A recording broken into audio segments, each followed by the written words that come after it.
Hello and welcome to the Controversial Podcast, where we talk about anything controversial RuneScape related in terms of news and updates. I'm your lovely co-host Omid, and this is my main man, Dragonseance. Unmute yourself. You forgot to unmute yourself this time. Wait, I did. Okay, there you go. Jesus, took you a while to figure it out. Welcome. Why? So your stream is like 10 seconds back. So I was listening to that. Anyway, Dragonseance, your other co-host. Hello. So it's my duty today to introduce our special guest. So he started out in quality assurance at Jagex. He's currently a junior content developer, helps out with most of the balancing in the game. Some of his recent responsibilities include the mining and smithing rework, ninja efforts, and a secret project that will not be discussed, no matter how much you beg. Ladies and gentlemen, Mod Shogun. Welcome. Hello. Excellent. So today we're going to be talking about the recent update. Root, which is the ranch out of time, 120 farming, and 120 Herblore. So this is definitely, this last Monday's update, without a doubt, the biggest update of the year with regards to changing the RS meta. So we're going to be talking about balancing, content decisions, what could be made more useful, and what is basically essential in RS3 2K19. So I should start, and I should definitely preface this with anything Shogun has to say. Any of his opinions are, unless otherwise expressed, purely his own. If he has an opinion about something, positive, negative, we want to do this, we don't want to do this, I like this, I don't like this, those are his own. Those are not the opinions of Jagex. So without further ado, Omid, do you want to open it up with Ranch Out of Time? Yeah, so mainly also to add, Shogun's going to be giving his opinions and views on a lot of these, just to give you guys what visions he has for the game, more so than giving us like insight to actual information. So I think it's a good way of getting to know your mods and you know what visions they have for RuneScape. So let's go into Ranch Out of Time. So the first topic will be about building the pens. Now, you use Basecamp resources to build these pens, but I'm curious, I assume a lot of feedback has come through towards JX about the pen positionings and how many pens there are. Is there any like plans, or do you have any opinions on maybe repositioning a lot of the pens to make them easier to navigate, or for it to be faster to get to Ranch Out of Time? Because currently it takes quite a while to get there compared to Player and Farm. So yeah, what are your opinions? Well, I think we try to focus on the aesthetics as well, and we can't really have small fenced pens like we do in Player and Farm with absolute units like the Malatops walking around. It's not really possible, so the aesthetics play a big part in it as well, or the positioning at least. This is all code for that long walk up as not wanting to devalue Double Surge. I think that's it. It's also the fact that you don't really have to go there that often. You don't have to go there daily, for example. It's not that the time for them to grow is quite long. Yeah, but most people won't know the time, and most people probably visit it like every hour or so, just because they're unsure of because there's no way of knowing if they've done any breeding or growing unless you go there, right? From my knowledge. Yeah. No, there's... So I mean, I definitely think that the area could be a bit more compacted. Like I understand the aesthetic aspect, but I feel like that usually, like, how do you balance like aesthetics to like gameplay? Because obviously when you first experience something, you like aesthetics can impact your experience significantly, but over time, you know, just it wears off, and it mostly depends on gameplay, right? How do you? Well, it depends on the gameplay, right? Yeah. As something less asynchronous as farming is, the gameplay is the weight. So for you to run between one pen to another pen, in the grand scheme of things, that's absolutely nothing. Yeah. So there isn't any balancing in that regard for that aesthetics part of placing the pens apart. So there was a recent update that was pretty graphically intensive that sort of had a, I don't want to say a solution to what Omid's talking about, but kind of an extra tool to help players kind of utilize the content the way they want to. So the Lost Grove is a huge landmass, just like Anachronia is an even bigger landmass. But there is a fairy ring in the Lost Grove that allows you to get to some places quicker if you're not already, you know, going towards the incandescent colony. Would something like a teleport to that little central congregation, like great granny Potterington, be useful? Possibly built with, you know, the base camp resources. It could be like it could be something like a base camp resource creation, but then it's upkept by something from 120 farming or Herblore. Well, considering there is already a reward to teleport to the island, yeah, I'm not too keen on saying there will be another one. Having 2 teleports to the island as rewards. We're just thinking of the walk up. It could also like require that unlock as well. You know. Yeah. I just think it'd be a nice. I'm not saying like straight away, but eventually, like 1 month in, I think people get tired from just like the distance that they have to travel, and I think that would be a nice quality of life. That's also, you know, if it takes base camp resources and it requires you to have that unlock at player-owned farm, and it uses, you know, it takes out like it's got a cost. It's got a cost, yeah. I mean, I think it'd be fine personally, and I think people would be happy about it as well. So, I think I've been. It's like from when I was playing back in the days to now, everything feels a bit more cramped now. Everything is so much things going on in one single location, and with the Anachronia, it's starting to feel a bit more like you're actually walking across the world instead of like going between Falador and Barak nowadays. Nowadays, that doesn't feel like anything. Back in the days, that was an adventure to walk across the road under the Dwarf Mountain, for example. Nowadays, it's just you run it and you're done. So that's a good point. There's like 2 groups of the population. Yeah.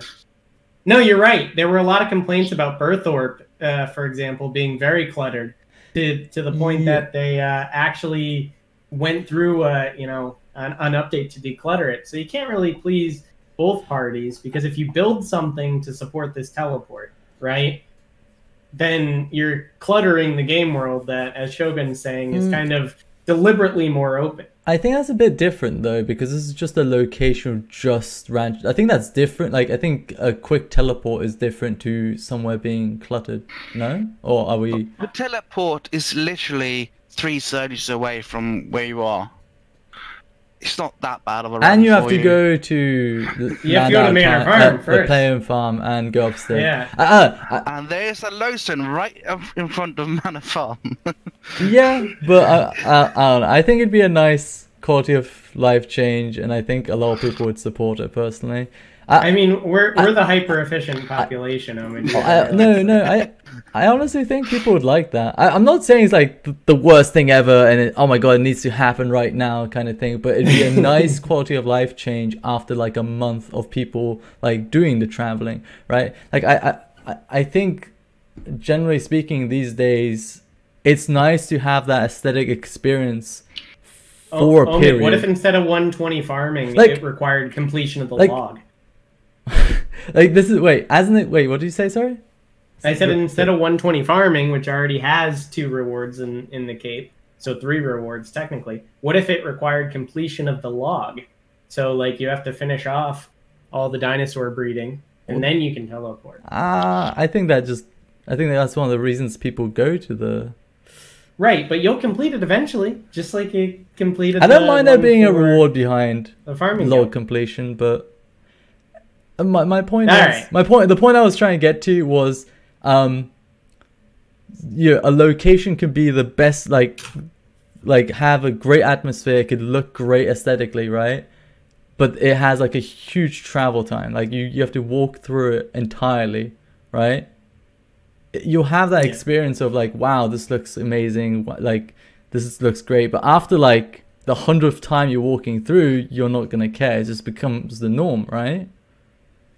So at what point do you like balance that with like quick teleportation and quick traveling? Because people are gonna, like, for example, like Lost Grove was amazing for a lot of people when they first traveled to it, but then they stopped caring as it is, right? So like, do you think that you should like add quick teleports and quick travels to stuff like that eventually after a certain period of time? I think you're also looking at a different way. So with content on Lost Grove, it's a boss and 3 Slayer creatures and a weekly D&D, right? So you'd only go there if you're doing the boss or if you got a Slayer task. Oh, yeah, boss. Everyone has. What boss? Starlight is on Lost Grove. Oh, we're talking about Lost Grove. Sorry, I thought we were talking about my bad. And the farming island is something everyone wants to go back to, so they have a reason to do that run continuously, so they will do it. So maybe I wouldn't see a teleport in the near future. Maybe it will happen, maybe not.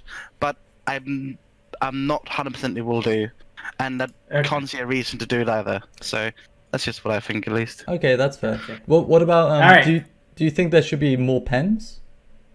Because there's no, definitely not. Is it 1 small, 1 medium, 2 larges compared to and a breeding pen and a breeding pen compared to 2 small, 2 medium, 2 larges? Was there a reason behind that? You have to see that route is an addition to the already existing farm. So no matter what we did, we would be adding on top of what a farm already does. Right. So it's already massive what you're getting from farm, and now you're getting almost double that again. Right. But so it's mostly a balancing. It's a balancing consideration. Yeah, but it's partly that as well. Yeah.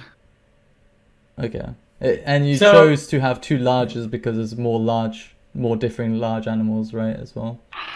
I wasn't involved in those discussions, but I'm assuming so, yes. Yeah. Since there are 10 types of large animals. Yeah, there's a lot of large creatures. Brutish and the 3 big game hunters are the. Oh wait. Yeah. 3 of each big game hunter. Yeah, which is 9, and then the brutish 10. Yeah. Whereas for smalls, 2 different salamanders and frogs, and medium is the slay dinosaurs and the jadingos. That's it. Medium is jadinkos and the rhinosaurs, which are like rippers, venomous and feral. Yep. Yep. Alright, you want to take? Well, we kind of touched on my main question, which is, would you like to see additional uses for the base camp resources? Because, we had no use. Everybody was sitting at 150k. We built all the pens. It took about 4 days if you were already capped to, wait and then build everything at Ranch Out of Time. Do you see additional uses for the base camp resources in the future, or is this kind of it? Well, it's a very new piece of content, Anachronia. Both pieces coming out this year. And if there were more releases on Anachronia, I'm sure they were using base camp resources as well. So it's just a fact of adding more content to Anachronia, or not. So the door is open, is what you're saying. Yes, of course. It's almost all. You think that should always be like a one-time thing, like you build it and then you're done with it, or do you see it going kind of the way of ports, where you have like a resource that you can continually make like consumable? I don't see a problem with both, to be honest. Gotcha. In certain regards, it could be nice to have like things you build that will degrade over time. You have to spend more resources on them. Gotcha. So, do you prefer that? That will turn that? into an endgame thing. I wouldn't say I prefer. It's a nice thing to have. It's something a player can use their resources after they've built everything. Yeah. But you also think at rate, then if you make the rate of what you gather resources faster than the cost of it, then there's no point in it, right?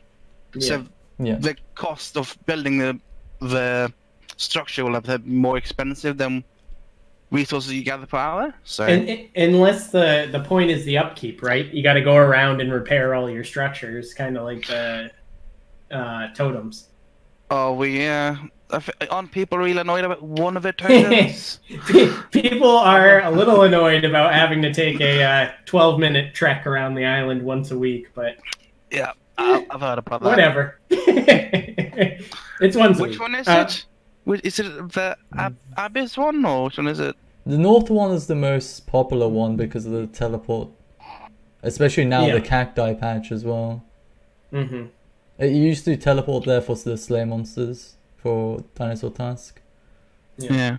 And the only way you really avoid that is if you teleport there right before weekly reset. Yeah. And then just you avoid that run. But okay, no, that's good. Let's move on to obtaining the animals, as in like the eggs for a ranch at a time. So you can buy frogs and salamanders from the Granny Potterington, and all the others have to be obtained from either hunting, which is trapping Jodinkos or a big game hunter, or killing the Slayer dinosaurs. So there's skilling ways to get these. There's PVM-ish Slayer, I guess, ways to get these. So they're very rare. Currently, Malatops in particular is like 120 mil plus for a breeding pair. So is that rarity sort of intended for these eggs, mostly big game hunter eggs? Well, you have to look at it that way. So farming is almost infinite resources in itself. Yeah. Once you have a breeding pair, they can keep going at it, right? And then you give their male or female to a friend who doesn't have them, and they are now also helping you increase the population of Malatopses, right? Right. So right. in the beginning, there's always going to be a demand for it. That's with every update in the beginning of, like, what was it? Fellstalks are really profitable now in the beginning, and Primal Pulp is profitable as well. Yeah. As time goes on, it's going to get better and better and better. Yeah.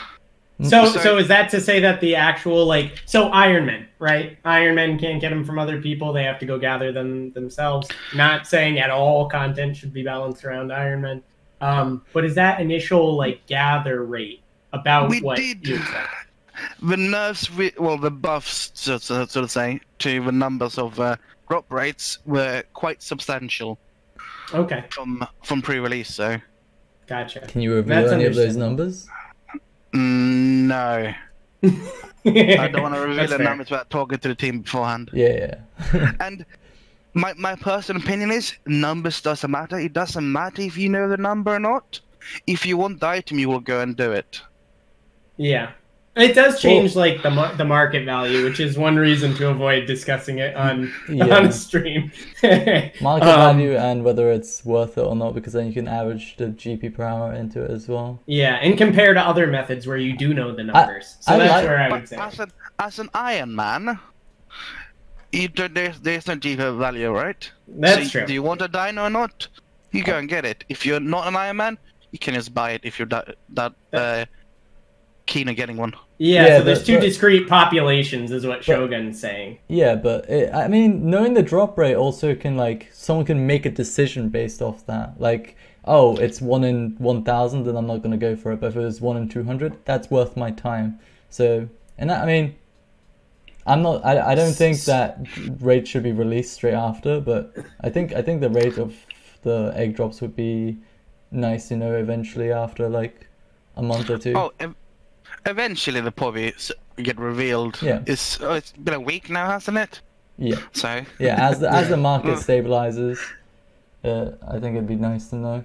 So to Shogun's point though, because there's two discrete populations, you can either wait a month as a non-Iron Man and pay 5 mil for a Malatops or whatever it might be at that point, and you don't really have to second guess or do any, hardcore calculation. But if you're an Iron Man, if you want it, you're going to get it. So I get the logic. I too, Omid, agree that eventually we want to see all the raids, right? We want all the information we can possibly get. Anything we can't realistically figure out, yeah, it'd be nice to know. Yeah. I like it, personally. I love numbers, so... So the second question that we have for you, Shogun, and this is more of like your personal opinion, is a lot of players have suggested a gender reroller. So like, from the bean store for a large amount of beans, right? Because a lot of people, it's very frustrating. You buy a couple unchecked Malatops for your entire bank. You spend 120 something mil and you get 2 males, right? Obviously you can put them together. Eventually, the gay dinosaur couple adopts a baby, but it's nowhere near as common as a traditional breeding pair. Do you see that in the future potentially is re-rolling dinosaur genders or any animal gender? I don't know actually. I don't really have an opinion about it. It's only the fact that the gender re-roller would only again affect Iron Man and their luck. No, it would affect mainscapers as well. Well, right now, right now, the only effect a gender reroller has on a mainscaper is the magic mushroom pet, and that's the only one. If you want to get a breeding pair, you check 2 things, you get 2 males, you go to World 2, Man of Farm, and you try to be someone else. That's what I told Omid. I was like, it encourages trading with other human beings. At this, There's absolutely nothing wrong with doing that. Like World 2 Fallow Park used to be a massive trading spot back in the days, and having that back is a nice social hub. It brings life to that part of the world, I don't disagree. I just don't think there's enough people, and there's so many different types of animals that it'd be very hard to actually find what you're looking for. That's why there's a Discord and a friends chat and people make communities. It's like this. It's a core hunting Discord for Halls of Memories. Hall of Memories. Yeah. People will make these communities and help each other out. This is what happens. So there will be a Discord for you to change your male Malatopsis for female Malatopsis.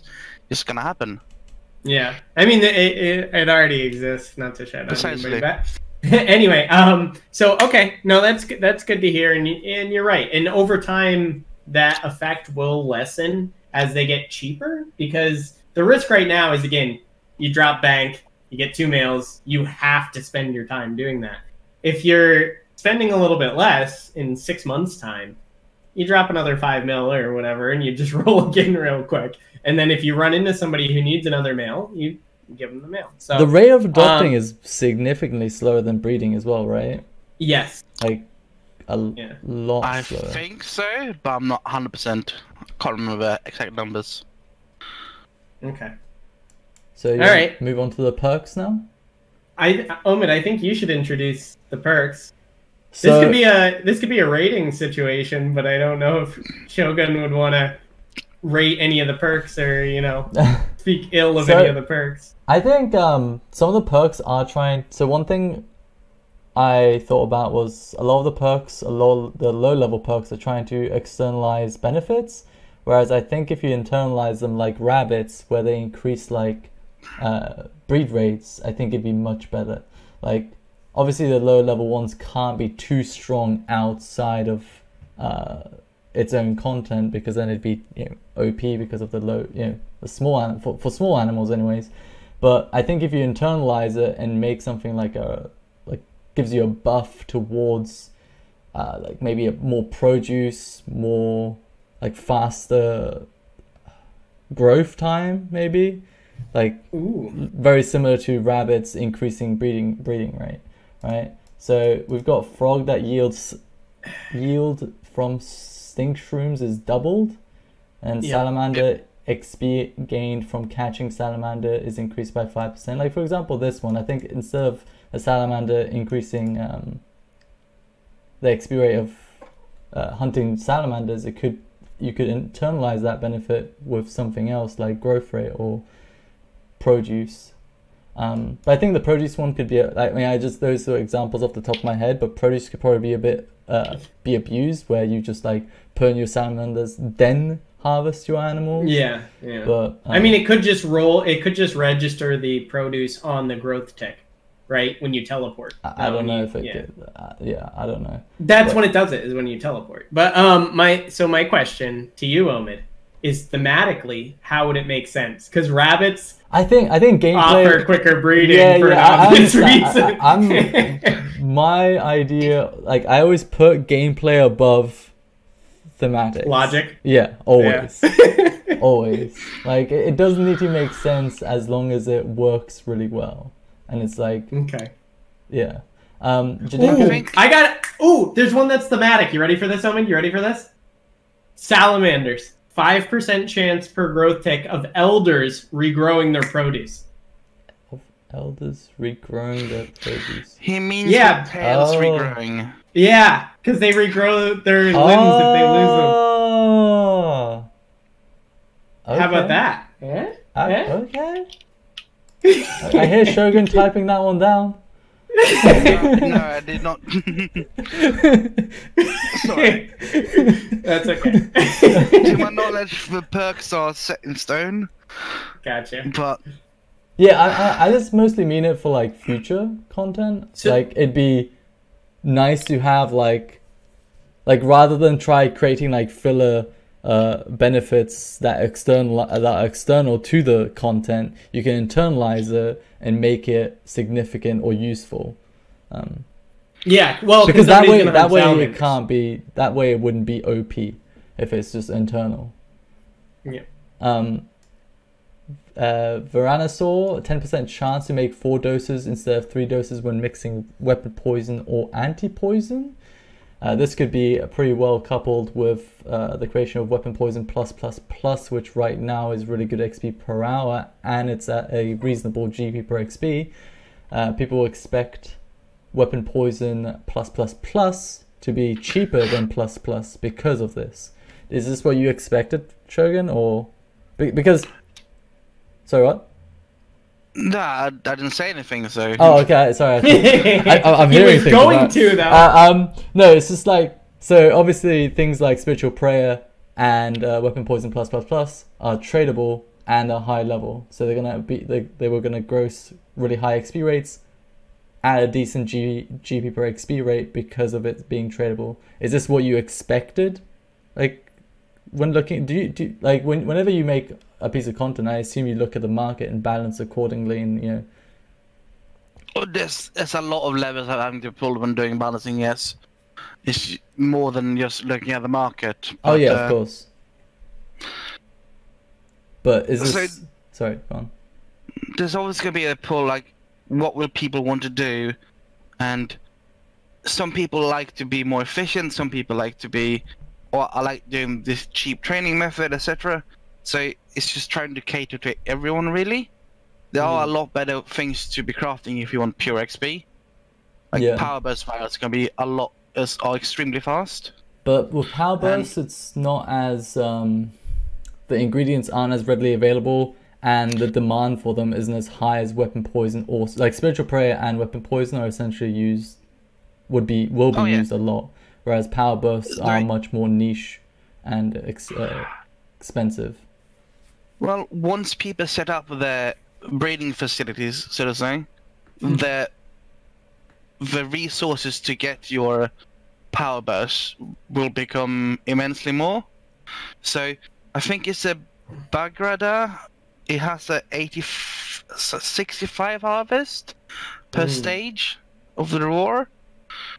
Something like that. Is it really that much? I didn't know. Yeah, that is a lot. So there's going to be a lot of resources once people get starting and harvesting and stuff like that. So you have to look at it. It takes a while for them to grow up and get your resources back from it.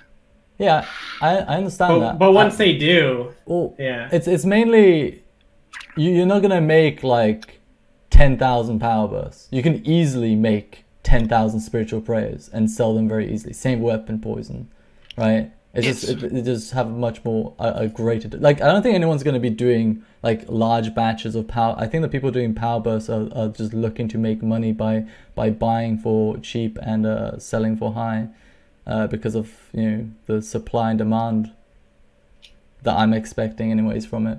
But yeah, with spiritual prayer is 850 XP per pot, and that's a lot. Yeah, the numbers are that's quite nearly high. in the, For I mean, those two. it was expected because it was going to be high Herblore level, right? Like, what is spiritual prayer Herblore requirement? It's like, anyone know off the top of their head? I actually don't remember. I can pull it up fairly quickly. 110. But, so, okay. But yeah, Not that quick. too slow.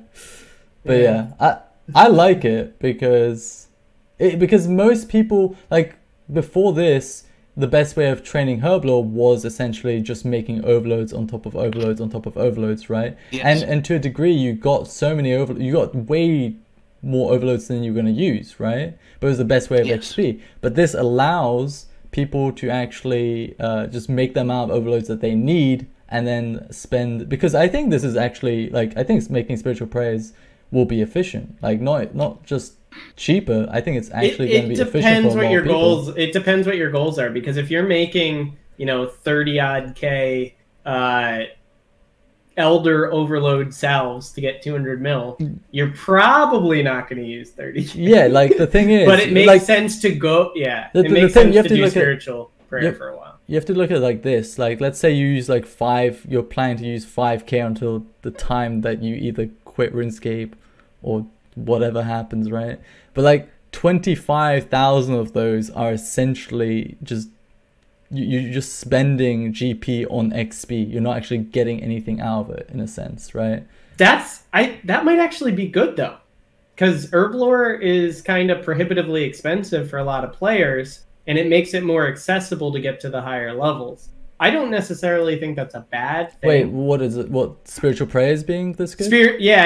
I Spiritual think prayer it's a and good thing and as weapon well. poison I think plus it's a good. I like it personally. It's also players that have 200 million Herblore. They don't like making more overloads, since for them it feels like I'm wasting my time making overloads. And now they don't have to make these new potions as well, which they will be using in their PVM adventures. It's a win-win for both parties, really. That's true, Omid. So look at it this way: if a lot of people are doing it for XP, there's a big supply for you and I, and we don't have to make weapon poison. I'm all for it. I like it, but yeah. Anyway, That's what I'm thinking. That's it. Keep going. Yep. You wanna continue? It's off. All right. I'll keep going. So the Apaterasaur, Oculi Apaterasaur, is a 3 or 5% based on tier chance of harvesting an extra piece of meat from Big Game Hunter. So we'll get into the use for the meat. But I think that's pretty good. I mean, it's only useful in that activity though. So you put in your Apaterasaur when you're going to do Big Game Hunter, and you take it out when you're done. It's not like a continuing effect that you're going to keep there all the time. Well, that's with a lot of things as well. Yeah. If you're not going to go do combat, there's no point in having Malatops in there, for example. Yeah. If or you- the if you spider from POF. Yeah. Yeah. If you're doing Slayer, there's no reason to have Malatops in there, since when do you use Barricade during Slayer, for example? That's true. Omid, how do you feel about this one? Are you whelmed? I mean, the problem I have with Big Game Hunter, as you know, is that it's just really low XP reward. Yeah. I know that JMods respond with it's good GP, so it's okay for it to be bad XP or not as good XP as the other options. But I think Big Game Hunter, I've said this numerous times, I think Big Game Hunter actually deserves to be good GP and the best XP. Because Big Game Hunter, before this update, doing tier 1 to tier 3 was around 4 mil an hour, and doing tier 3 was actually almost like just above break even, including more raids. Yeah. So, Well, that's because people were biting the meat, weren't they? yeah. Yeah.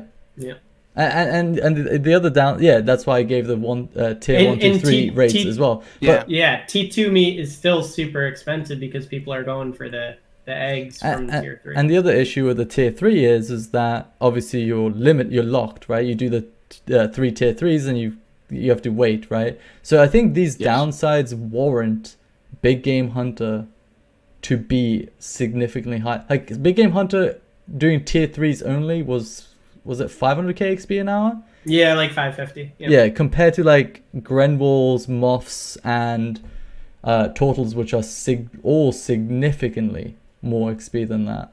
Like, even post nerf. Yeah. Do like I was advocating for Big Game Hunter to be literally doubled in XP, but how do you feel about that? Is that? Well, Big Game Hunter, it's you can now use Untitled as well, which can boost the rates by 25%, which is pretty. Wait, what did you say? A large buff too. You can now use urns at Big Game Hunter. Okay. Which is 25% boost already to it in XP per hour. So that already is a nice buff to it. And now with eggs as well, it's even more money per hour to catch them. Considering a Malatops is a tier 3 dino, it's even more reason to go kill Malatopses. Big Game Hunter per se, it's always a nice level you have to pull where you want to give XP, you want to give GP, etc., for a piece of content. Why not both though? For something that takes like significant effort, significant effort, or strategy. Like, and there's a lot of variables as well, like compared to most box trap hunting, right? It's just very linear. You're doing the same thing. You're not making any decisions really, right? With Big Game Hunter, there is that. Like I think skilling methods that take effort and have variables, and you need to pay attention.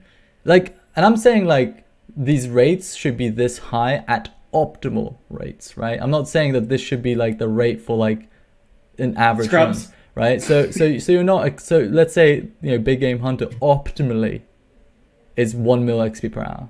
That wouldn't necessarily be bad because most people would be getting like 600 to 800k anyways, right? Because and then the people who are willing to put that much effort and concentration to get 1 mil XP per hour, I think they deserve it on top of the GB per hour. I think I've always said this about any skilling method that takes effort. I think it deserves to be rewarded with both XP and GP. I don't think it necessarily would be OP.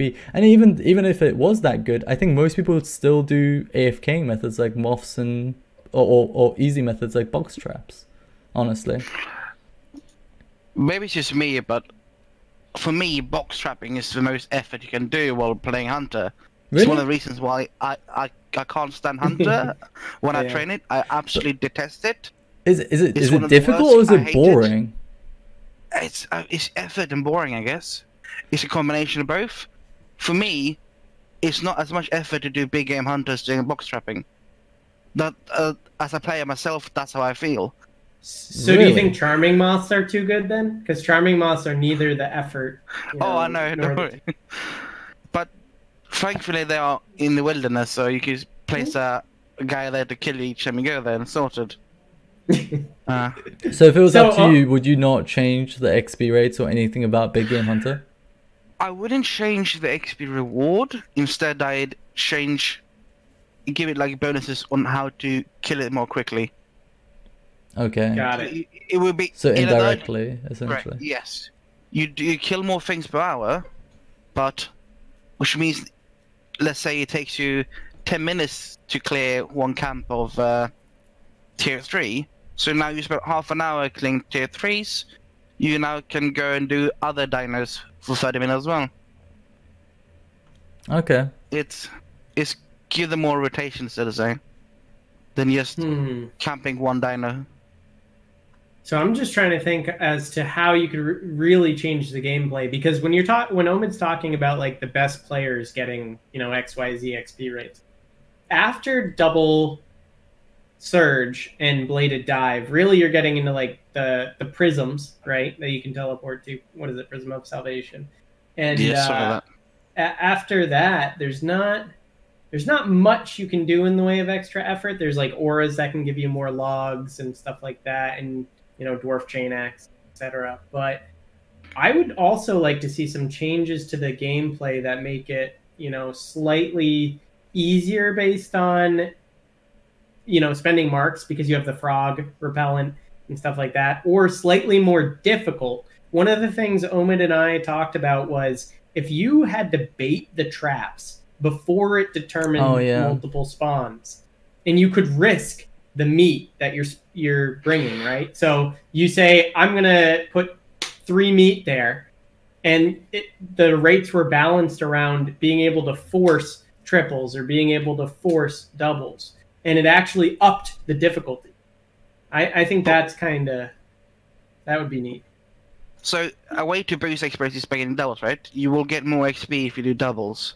So if there's a way to boost the amount of dinos you get in that encounter, that's gonna be a boost to XP per hour as well. Yeah. So with the current system, if I'm just saying, if you rebalanced all the XP so that the best way to do it was to always wager 3 meat and do a triple, and if you get caught, you lose your 3 meat, which for T2 meats has been upwards of 1 mil before. Yeah, it'd be like a risk reward mechanic. So basically, it's almost like a PVM mechanic.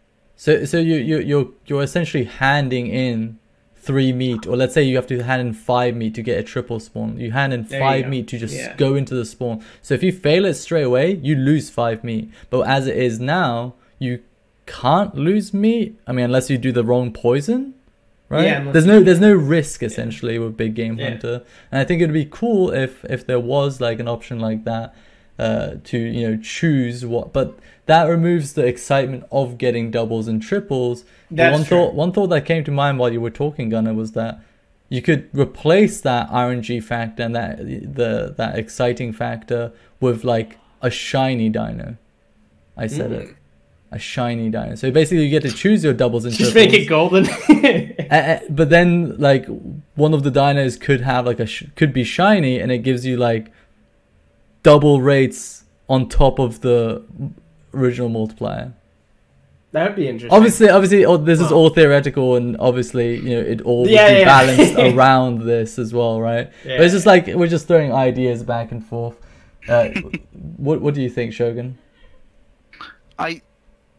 So the meat forcing a triple spawn, I'm not happy with, considering the implications for both the weapon and the drops. Oh well, yeah. Well, no, that would have to be. Yeah, so changed. it's mainly like if you could go back right now and just like change it, or for future content, right? Just do to you clarify, like this idea? Shogun, you didn't work on the inception of Big Game Hunter, did you? No, I did the drop tables for it. That's about it. Okay. Yeah, it's mainly like, do you like the idea of it, not necessarily the practical implications on Big Game Hunter specifically. I haven't done enough Big Game Hunter to like speak out about it and what I'd like doing with it, so it's a bit of a hard one for me. I've done a bit of it, and what I did, I enjoyed doing. Omid and I really liked it. Yeah, we just feel strongly about it because we really liked it. And I like diverse content. The problem I have is that in a lot of aspects of RuneScape recently, well, not recently, but I like it, but I don't feel like I'm being rewarded enough for it. That's the problem I'm feeling over a lot of it, and we'll get to that later on when we talk about some of the things, I think. But yeah, if you want to move on through the perks a bit, the rest of them. All right. Speaking of rewarding, let's keep going. Malatops, 1.8 and 3.6 second duration increase for the barricade ability. So that was nerfed from 3 and 6 seconds in the pre-release stream, but it's still very powerful. The 1.8 3-tick and 3.6 6-tick duration increase for barricade. That is game-changing at the highest levels of PBM. It's especially really good for Virago. That's the. Can you tell us laymen why it's so good for Virago? Mainly because with Virago you sept before, then Cade, and sept again, and this would work perfectly with that, because towards the end of that second sept, your barricade runs out.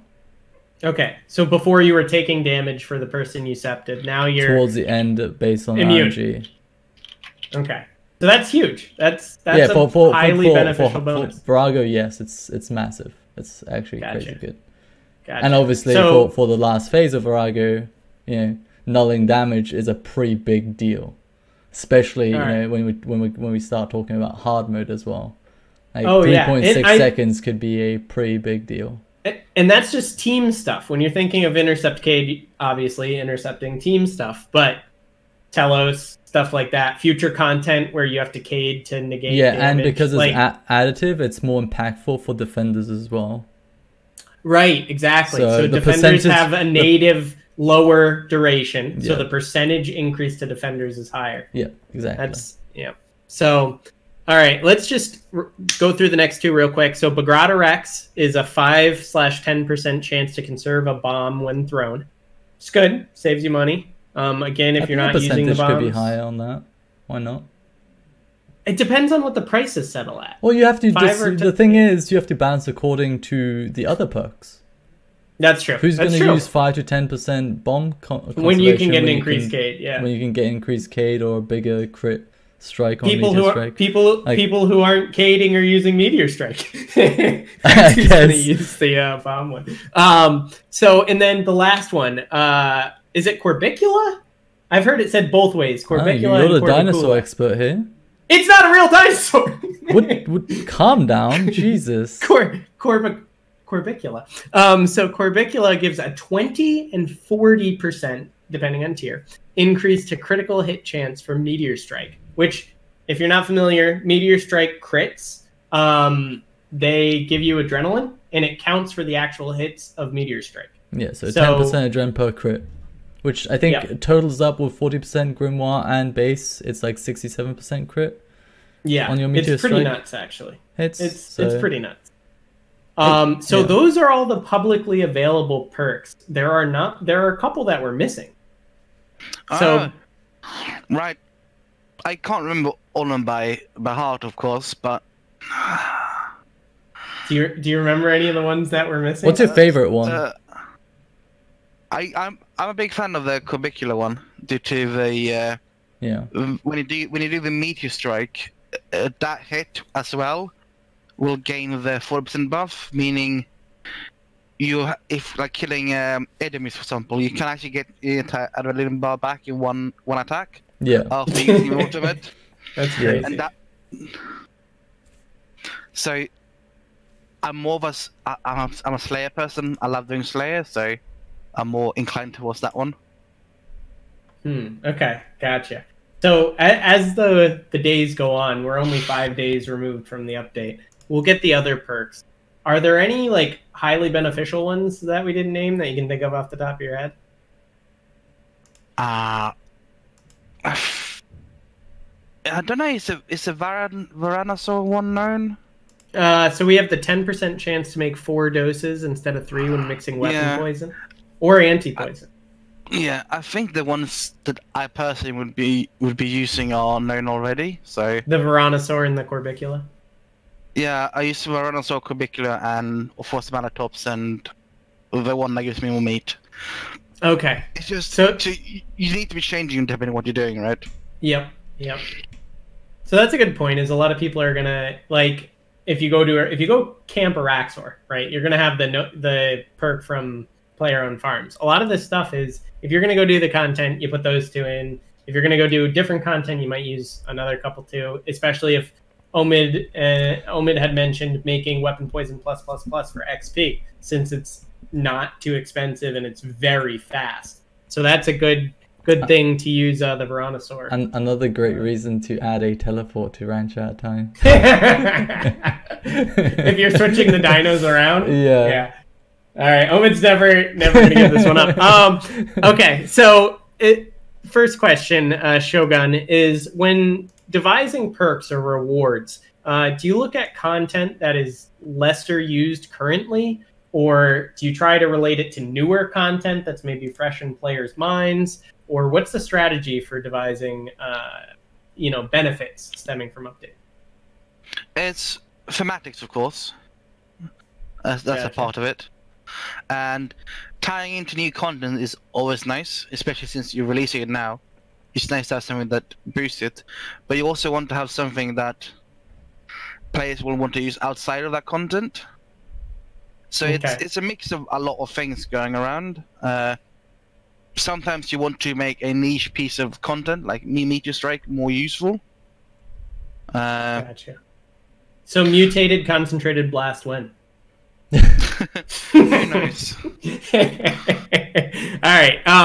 So the barricade duration increase from the Molotovs perk was nerfed.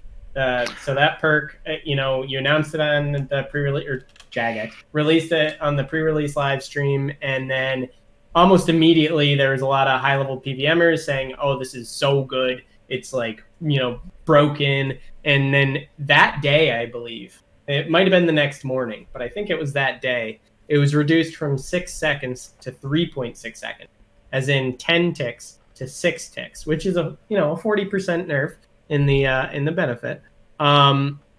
So how was that decision made in the first place to say, hey, barricade, we should do 3 and 6 seconds? I'm gonna let you in on a secret. Yeah. So in the pre-release, there was a typo between ticks and seconds. So it was 6 ticks, not 6 seconds. That will make a lot of people a lot more confident. Oh, really? 6 was a lot. All right. The note said seconds instead of ticks. Did you come out saying that, or? I don't know. Well, the cat's out of the bag now. So. Okay. Oh well. I never looked at that pattern. Now that I think about it. Yeah. But it makes sense. 10 seconds or 6 seconds to 6 ticks. Yep. Okay. So excellent. I think we're gonna go through the produce just to finish off ranch out of time. So looking at the small animals, there's the frogs and the salamanders. The frogs giving poison slime, and the salamanders giving swamp tar. I think there's an obvious winner there for what most high-level players are going to be using for the small pen. I think the poison slime will probably retain a good amount of its value as weapon plus drops, right? But weapon plus being available is not a bad thing, right? Because it... and considering that frogs are probably lower XP than salamanders, so people will be sacrificing XP for GP. For money. Yeah. Yep, yes, absolutely. So I just want to point out the discrepancy between swamp tar and the best in slot weapon poison. Well, sometimes it's hard to think of something like that suits it. That's this time true. Thematics went over from trying to figure out some thematically that suits the salamander, and also being useful somewhere. How about this? I'm sure that swamp tar useful to anyone somewhere. So I was thinking about something from Ranch Out of Time. We were talking about Big Game Hunter. There's a lot that could be done with the detection circle. So, some lizards can change color. What about a sort of camouflage to reduce the diameter of the detection? Could be something. Could be a potion. Could be a potion. Could be a camouflage potion for Big Game Hunter where you click it and you just go invisible for a couple of seconds. And you're invisible. No, like the dinosaur can't detect like you. the detection circle doesn't. Yeah, the detection just turns off like let's say 5 ticks, 3 seconds.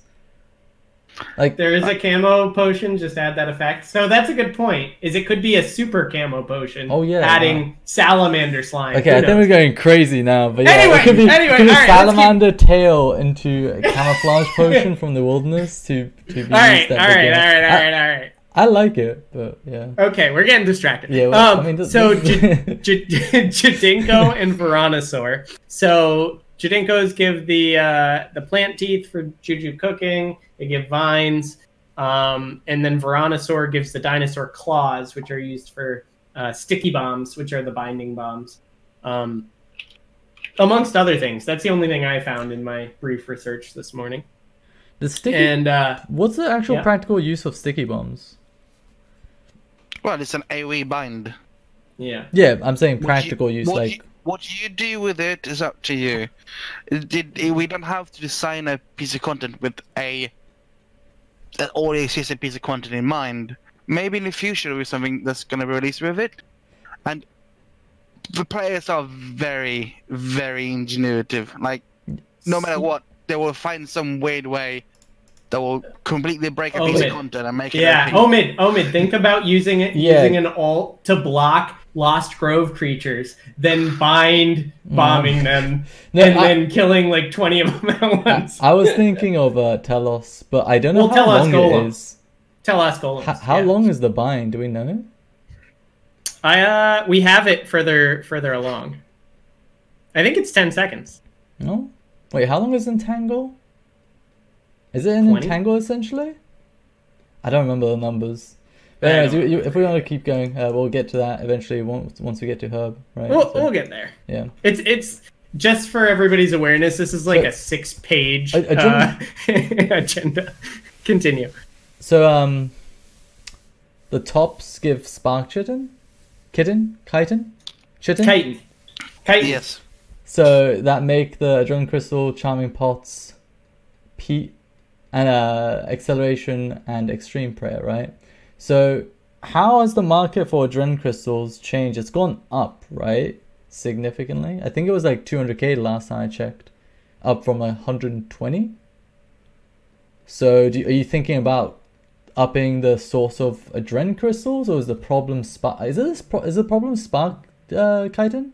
They did increase the availability of Adrenaline Crystals through the inert drops. Yeah, that's what I'm saying. Like, what's the problem here? Like, is the problem? I mean, not necessarily a problem, but is it the low supply of inert Adrenaline Crystals, or is it the low supply of Spark Chitin, or Spark Chitin too expensive? Well, it's been 5 days, so Spark Chitin is always going to be expensive, right? Right. We tried to make the Adrenaline Crystals more readily available by the inert, and once Spark Chitin settles and people are farming their Malatopsers, it's going to become more and more. So it's all, especially with an asynchronous content like this, the wind-up time before you hit normality is going to be longer. Yeah. So like, sure. Have you guys been, I mean, I don't know if you have this information, but have you been looking at the income of inert crystals and Spark Chitin into the game? Like, I'd be interested in seeing like the ratio, like how many inert Adrenaline crystals are coming into the game and how many Spark Chitin are coming into the game. I haven't looked at it. I'm gonna look next week. So having 5 days of value is not really much in that regard. Yeah, obviously, because we'll talk more about the inert Adrenaline crystals and where they come from. Because I haven't tried farming it at all. I have no clue how rare or common the inert crystals they're pretty common from Rune Dragons. Rune Dragons? Yeah. KK as well. KK drops 10. And Rots drops it as well. I would imagine Rots would be like one of the best. I would imagine, just because we'll get into this in greater detail when we get to them. We get to them. So let's just keep going. The large dinos. So the Ceratopsids drop the Spark Chitin, which we just discussed, used for the Adrenaline Crystal Charming Potion, which we will go into much greater detail on. The Power Burst of Acceleration, Extreme Prayer, Pterodons, the flyy ones, the Apatosaurs, give Beak Snot, which is Extreme Cooking, Power Burst of Vitality, and the Sticky Bomb. And the Theropods, the Rexes, give Bottled Dinosaur Roar, which has a lot of uses. It is used for Power Burst of Feats, Power Burst of Masterstroke, Power Burst of Overkill, and Vulnerability Bombs. So that's a really valuable one, is that Bottled Dinosaur Roar. So, quick question. We kind of came into this, Shogun. You were talking about the Spark Chitin and how much you get from harvesting. But what is the strategy for balancing how many of those you get? I noticed a lot of numbers were pretty high in this release compared to what you would normally expect, especially like the Primal Extract. Like, you get so many of those. Again, we'll get into that later. But what was the logic behind the numbers? Primal Extract is supposed to be a vial of water, in equivalent. So it after a while it should settle at that somewhat close price. Having a 2k for that price is because it's 5 days out and there's no seeds you can go. So Yeah. now that people have used up their beans to speed ahead in the drops of pulp, etc., and now that people are getting more and more seeds, it's going to stabilize as well. So it's always talking about like prices after 5 days is always going to be a hard one. Wait, Yeah, no, that's why I'm just curious how he came up with the numbers, because like when you harvest, you get more harvesting ranch out of time dinosaurs than you get from harvesting the player-owned farms creatures by quite a bit. Like you look at the Zygamite fruit versus the Spark Kite, right? Big difference in the numbers. Yes, but you have to look also the usefulness of them, and there will be people who's going to be using these new potions, and they are the only 120 potions we have. Mm-hmm.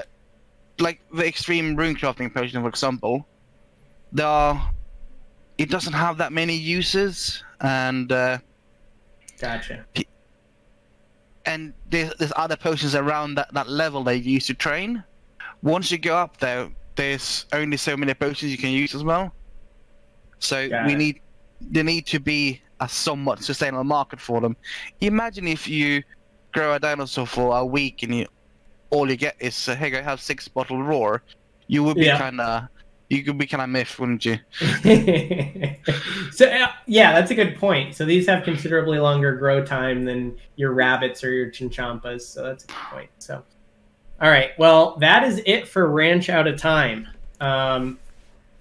Next, we're going to talk about the second of the 3 large components of this update, which is 120 farming. So, Omid, do you want to start us off? So Mana Farm has become the farming guild. The most important function of the farming guild is to help novice farmers to get on their feet by giving them supplies.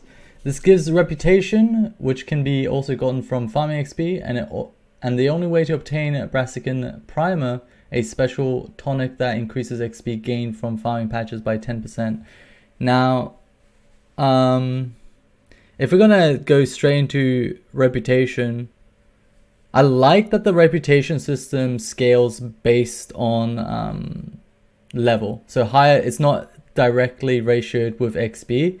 It also takes into consideration the level requirement for whatever farming activity you're doing. One thing I don't like, and this was noticed straight away after the BTS was released. Wait, no, it wasn't the BTS. Was it the reveal? Like on the streams, they showcased the TLDW. they showcased some of the what are they called? The requests. Yes. Are they called requests? What are they called? I forgot what they're called. Farming requests. Farming contracts, requests, or the helping requests. Yeah. Requests. Yeah, okay. Requests. So yeah, I instantly after seeing some of the examples and how much it gives, I thought it was very underwhelming. I think that should be a realistic way of gaining reputation and enough incentive for people to do them. I feel like instead of regular farming. Yeah, I feel like they're so inconvenient that not many people are gonna actually do them. Have you thought about like potentially buffing the amount of reputation? I think it should be the best reputation, like for time spent. Like if I go out of my way to grow whatever animal it's asking me, or to breed whatever animal it's asking me, I think that should, like me spending my time and inconveniencing myself to removing my usual animals to place the specific animal to breed, I think that should be rewarded. Yeah, I don't know. I don't know a better way of putting it than that. So I think there's daily, once every 3 days, and once a week requests, yes. Right? And the highest one gives like 13,500 rep or something. That's I've only done one. So, but anyway, it seems like they are good reputation. But to Omid's point, there's nothing that would make you spend so much time to go do this instead of just doing farming runs. Like now that farming runs can make you consistent money through the primal extract, or they can get you a ton of XP if you're still training. There's very little reason to do the requests. Maybe if they gave beans, because there are varied uses for the beans. Maybe if they gave much more reputation. Yeah, I think it should just be the best reputation. I don't think it needs to give anything else. I think it should just be like, if you want reputation, you're gonna want to do these contracts. They're that good. But at this moment of time, it's just like, I'm not gonna inconvenience myself to get. You'll just keep farming regularly. Yeah, you just farm regularly. Yeah. I mean, I'm sure you guys have the numbers on it, but I'd be surprised if they were like very high a week after the update. Honestly, like, I can't imagine too many people inconveniencing themselves, and I think that, again, it's like, if someone wants farming reputation, they will 100% go for it. It shouldn't just be like a cherry on top if people want a bit of extra. I think it should just be like the best if people want it. What do you think about that, Shogun? So, for rep, in that regard, would you rather than have everything else be nerfed and then buffing farming requests? No, I just buff farming requests. Yeah, but then we have a problem. You've not buffed the content even and make it a thing come faster. If I set a time that I want, let's say it's a random time of 10 weeks to get a max rep, right? Right. If I were then to just boost one piece of content in rep gain, that now would you be get like an 8. Yeah. 8 weeks, yeah. I need to pull down another lever while I buff one to make it 10 again. I don't think you need to. Why? Because I think farming requests is generally much more difficult for people to manage and execute. And I think that's fine if it goes from 10 weeks to 8 weeks for people. No, that's fair enough. But I think you're looking at the wrong point. If you only were to do farm runs, for example, it would take you 20 weeks. If you were only to do farming requests, it would take you 20 weeks. If you do both, it takes you 10 weeks. But now, we want 10 weeks to be the same value if you do both, but you want farm requests to be 5 weeks and normal farming to be whatever, 20 weeks then? So you want it to, like, you want to be the average to be 10 weeks if you do both, no matter what happens. But why? I'm asking. Why does it need to be 10? I mean, the problem, practically, realistically speaking, right now, I don't think many people are doing farm requests. So it's going to be 20 weeks regardless. Like, as using your example. I don't have the numbers, but I would be surprised if there's a lot of people doing farm requests a week after. Or like a month after, especially. But we can't make everything OP. That's not how things work. I don't think it would be OP if you could get... No, but to Shogun's point, if they were to reduce the amount from regular farming and increase the amount from requests, it would achieve the intended effect, which is to make the requests worth it. So the issue with that, though, is that you've already introduced players to how much you get from regular farming. Of course. And now they'll be like, people are never happy with nerfs. So, I'm sure that much is obvious. So would you say that you would do nothing because of that? Because obviously you're not gonna nerf farming reputation from normal farming and then boost contracts. But if you don't do something about I would be really surprised if anyone's doing farming contracts. And isn't that an issue? Shouldn't farming contracts be good? I think they are still good. They are, if you do them daily. If let's say if you do one farm run a day, your farming request per week is like 40% of your rep, which is quite substantial. Apart from the first one, I don't think, like, especially the third one, the is it called large or the big or whatever it's called? Hard request. It requires like specific traits on top of everything. Yes. Realistically, I just can't see many people doing it. That's my issue. I mean, obviously you have the numbers, so maybe you can check it out after like a week, and if basically, like, if the percentage of reputation coming into the game is like 99% through farming and 1% through contracts, is that an issue? I wouldn't say it's an issue, but it's information that people don't like change. They just want to do what they're doing before, and that's true. Also, that these people are used to farming and the way you get money from it. Farming requests, you lose money, and you don't really care about the second. Some people don't care about the rewards, but you can get the Brassican Primer, for example, which is 10% XXP. So if you combine that with doing your farm runs, is that relatively uncommon, or is that super rare? That is quite common. Okay, so that's a good point, Omid. I think I have 5 in my bank already, so. So if you're limited, say, this describes almost nobody in the world, but say you're limited to 200 mil all skills by farming, the Brassican Primer is unreplaceable, basically, because it is such a huge bonus that you can use for your daily run. So what if the Brassican Primer were tradable? Could you just tell people what the Brassica Primer is? So the Brassican Primer is a... this is Jagex's own words. A special tonic that increases the XP gained from farming patches by 10% for 15 minutes. So 15 minutes is enough time to do a lot. Yes. It's enough time to do a fruit tree run, a regular tree run, go to your elders, do your whatever. Your crystal tree. I don't know if crystal tree counts, but yeah, that's a lot. Do you get it if you use all instant growth potions? Does it work with that? I would assume it does. Yes, it should do. Yeah. So Omid, stay with me here. Brassican Primer is not tradable. If Brassican Primer were tradable, requests would have a very good use.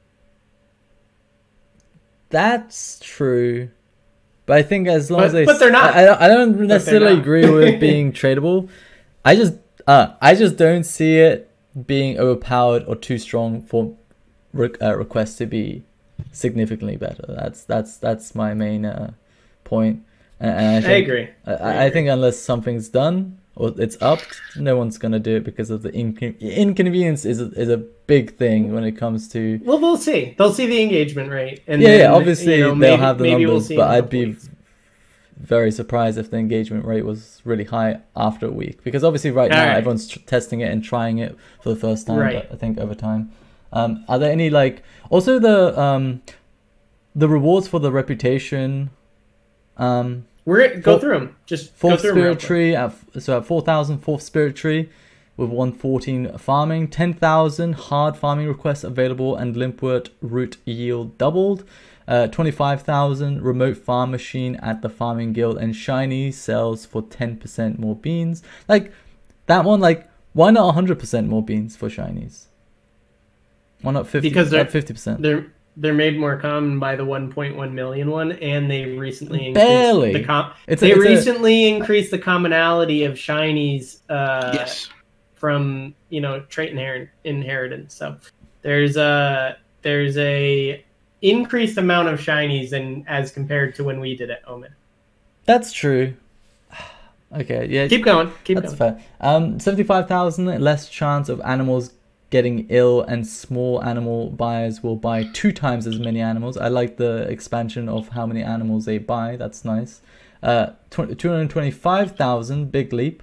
Bloodwood tree at farming guild, and medium animal buyers will buy 2 times as many animals. 1.1 million, 5% increased chance of shiny animals being born, and large animal buyers will buy 2 times as many animals. And at 2.5 million, all animals sell for 10% more beans. I like the increased buy limit of animals for small, medium, and large. But I think some of the increases could be a bit more significant.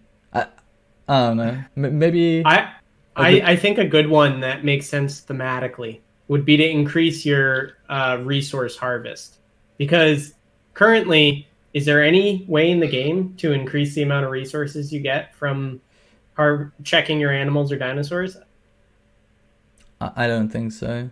I think being an experienced farmer could allow you to get more resources from your player-owned farms or ranch at a time. I think besides the producer trait, there's no way for you to encourage, that expertise to getting more harvest mats from your animals. But I agree. I think they're good, and if you're already farming anyway, you're going to get them. But would I go out of my way really for anything? I don't think so.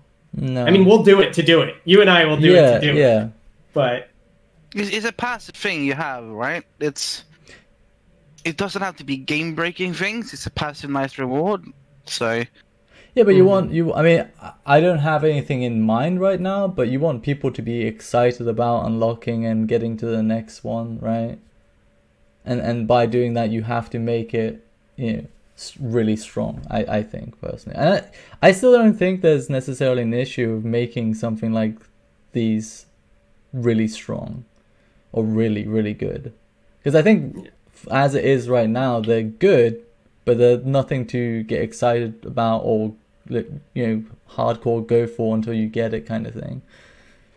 Yeah, but then again, that's something that we've seen in content recently, and like how they structure updates is not wanting people to avoid doing one thing whilst they wait to do another thing. Like, if you're not going to farm until you go through the request to get that stuff, which I don't think anybody would do, right? You don't want to make anything too blatantly essential that nobody's going to do anything else. I think in this case, you're right that the request could give more reputation, and there's other ways to make it valuable and possibly add some more unique traits from the reputation. But we'll see. And as you said, depending on engagement, maybe we will see something new. What if at one point you unlock a fourth trait for your animals? Oh man. A fourth trait for your animals. Oh man. Yeah? Doesn't that sound good? That I can say 99% certain that won't happen. But it does sound good. Why? Because it's too strong. I don't think it's too strong if it's at like 2.5 million reputation, let's say. I don't know. Do you like the idea I don't at think least? it's too strong either. I don't think it's too strong. Like, Shogun, how would it be like? Tell us why it's bad. It doesn't have to do with too strong. It's because of the way we do animals. It's gonna be more complicated that way, and also the fact that, first of all, you're gonna get a lot more shinies now. You can have 2 radiants now, for example, which is gonna buff the rate immensely. Is it gonna be immense? Do you know? I guess you guys they all stack. Yeah, they all stack. I guess you guys, they all stack. And do you guys know the rates of shinies even? We don't. Not off I the don't top think. of my But head. Yeah, so if you don't know them, then I can understand why. But Radiant is extremely strong. yeah, but the for chance shiny of hunting. rolling, like for example, like look at most people's shiny sets, right? No one has a animal with like 3 radiants. Like no one's gonna roll that hard for that for like. You can't. It's physically impossible to Yeah, get 2 it's Radiants. glistening. Oh yeah, radiant It's is just for the sparkling. 3rd slot, is it? Yes. Oh. Yeah, Yes. yeah. Sparkling, Well, glistening. well, you could balance it and be like this 4th perk slot would act as a first perk slot, so it wouldn't have access to those. So you couldn't get radiant. Yeah. And that makes I like it. It sounds like it would be a lot of work. I mean, I don't know how much. That's also the thing, right? We have to think like, this is what we want. This is how much work it will take, and this is the benefit we will get from it. Yeah. And then that's a score basically, and which one is the highest score? That's probably one we shall do. It's just So it's always there's always a battle, like what shall you do and what's the best for the game to do, etc. So generally speaking here, do you ever look at it from like how exciting something is to unlock or to use or to get? Like I think that's one thing I feel like has been missing with a lot of content these days, is that it's just not very exciting. Or like it was exciting to like discover the perks for a lot of the dinosaurs, I will say that, but most of it to me isn't it exciting. and for a lot of people isn't exciting. What would be exciting for you in like, in what way do you want it to be exciting? So some form of discovery, something that changes your playstyle, or something that's really strong, like adds a significant portion of power creep. Those things are generally exciting for, I feel like, any player of any MMO. So for Omid, I think you're segueing perfectly into a related question. Is Shogun, out of these rewards from this farming reputation, which of these to you is the most exciting? What really makes you want to go and get reputation? For me, it would be tier 6, double large by limit. Double large by limit. Okay. So you frequently run into, your cap for Raptor or whatever for Dragon? Well, since I work 8 hours a day on it, I might not be a daily loginer or going daily to the farm. Sometimes I've had 8 hours on a game, I'm just going to go home and read a book and relax. So I might not log in. And if I then log in on the third day when a Raptor arrives, I'm going to lose him, right? So now I have a stock of dragons sitting and waiting my storm barn that I can't sell because I didn't log in when I needed to. But gotcha. Is that exciting, or is that just nice to have? Well, when I think excited, I'm just like, I can't wait to get this kind of thing. Like it's something fresh, new, or really powerful that will like increase the strength of my character. Maybe I perceive excitement differently, or my definition is different. But well, it's like saying we have from Sweden, taste is like the ass, it's divided. What excites me might not excite you. Oh, right? Yeah. I was just clarifying, just in case, mostly. That's funny. I've never heard that one before. Did you just make that up? Saying. It's a Swedish saying. It's honestly a Swedish Sure it saying. is, Shogun. Yeah, sure we believe you, dude. You just wanted to say ass on stream. God, despicable. Look it up. That's funny. But Omid, I do get what you're saying. Like, if I were looking at these rewards and 2.5 million instead of animals sell for 10% more beans, which you already have bean sale modifiers, right? If instead at 2.5 million it was you now get 50% more produce when you check creatures, 50% more, I would be all about that 2.5 million rep. Yeah, right? I mean, they're just examples, obviously. That's just an example for everybody else. Game breaking, and this would plummet the market, whatever. But one thing I do like, and I don't know how your personal opinion on this, Shogun, because you probably don't get to decide. But how do you feel about the reveals of content and wait, are you dying? Hello? No, I was muted. Oh no, your webcam went crazy, dude. Oh no! Oh, you're fine now. Wait, what did you do? Okay, you're fine. Okay, yeah, you went into another universe or some shit. I don't know what was going on. I was like, yeah. So how do you feel about what was I saying? I lost my train of thought. Content being revealed and certain aspects of rewards and stuff. I personally like pretty much all of it to be unknown. I think that's part of the excitement, is discovering perks, discovering how certain dinosaurs look when they're child or adolescent size. Like, I think seeing those is part of the excitement, and I think these days too much is being revealed with a lot of streams and videos. I think most people prefer being kept in the dark, but at the same time, you can't expect people to not watch those videos and look at that information if it's out there, kind of thing, right? How do you personally feel? Would you prefer everything being like nothing being shown until release? I'm a bit of both, really. Okay. Like, some things it's nice to get the initial excitement going. But then, as you're exploring through it, it's always nice finding these nice things to discover. Like, hopefully, you will have the same feeling with the upcoming content.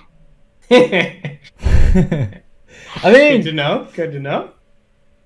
I think look at it this way. Imagine we didn't know about Malatops and Barricade, and it just someone just found it, and everyone would just lose their shit. Everyone would be like, "Oh my god, what? No!" Like, I think it'd just be such a great moment of discovery. Okay, what about bosses? If let's say there's a boss coming, well, let's say release Solak. a lot of the mechanics, huh? So Yeah, I'm saying what he thinks, because I think most of us, including a lot of PVMers and a lot of streamers, will say, I don't want to know anything about the boss. I don't want to know what it looks like. I don't want to know the arena. I don't want to know the attack, the mechanics, nothing. Like, I want to go in there and just be like surprised. Very much like Nex. Nex, we knew nothing about Nex. Absolutely nothing. How to get KC, the room, the boss looks. Like, we just knew her voice. That's all we knew. Yeah, but there weren't twice weekly live streams back then. That was probably the most hype update to ever hit RuneScape. Like, hands down. So you got to look at it from the other side of the coin, though, right? Like, to keep people constantly engaged. Yeah, and the reason they do things like loot stream is, continuing the hype and keeping players involved and getting feedback prior to release. I think there's a way of creating excitement and hype for something without having to reveal it. I think talking about it and building a So imagine if Barricade weren't a typo, right? And it was going to be 6 seconds, and then it took them a week to fix it. Imagine if it's like content like that where early game feedback, bonus. early bird bonus is not should not be the way of life that it is. But yeah, I totally see Shogun's side, because look at like archaeology, right? I like to know stuff some stuff fairly far in advance, because it helps me plan. It helps me feel like I'm using my time better. Like archaeology, we know there's going to be huge PVM, high level PVM buffs, right? Like just from the relics, which are by no means set in stone, the things they gave, like a set bonus requiring one less item and 110% max adrenaline, and you know what I mean? Like, so there's so much useful stuff. That set bonus. We're not going into archaeology. Okay, we're not going into archaeology. Okay. But I'm just saying it helps me plan. It helps me plan the way I'm spending my time, and I like that. I do like discovering things like you're saying, but I like a balance of the two. Okay, like so Shogun. let me give you both of you an example, and you guys can tell me how much you'd like to be revealed. Solak, how much would you have liked it to be revealed? Your personal opinion, preference, like a boss, basically. It is a boss. Yeah, so let's say no Solak mechanics should be known. Sorry, what?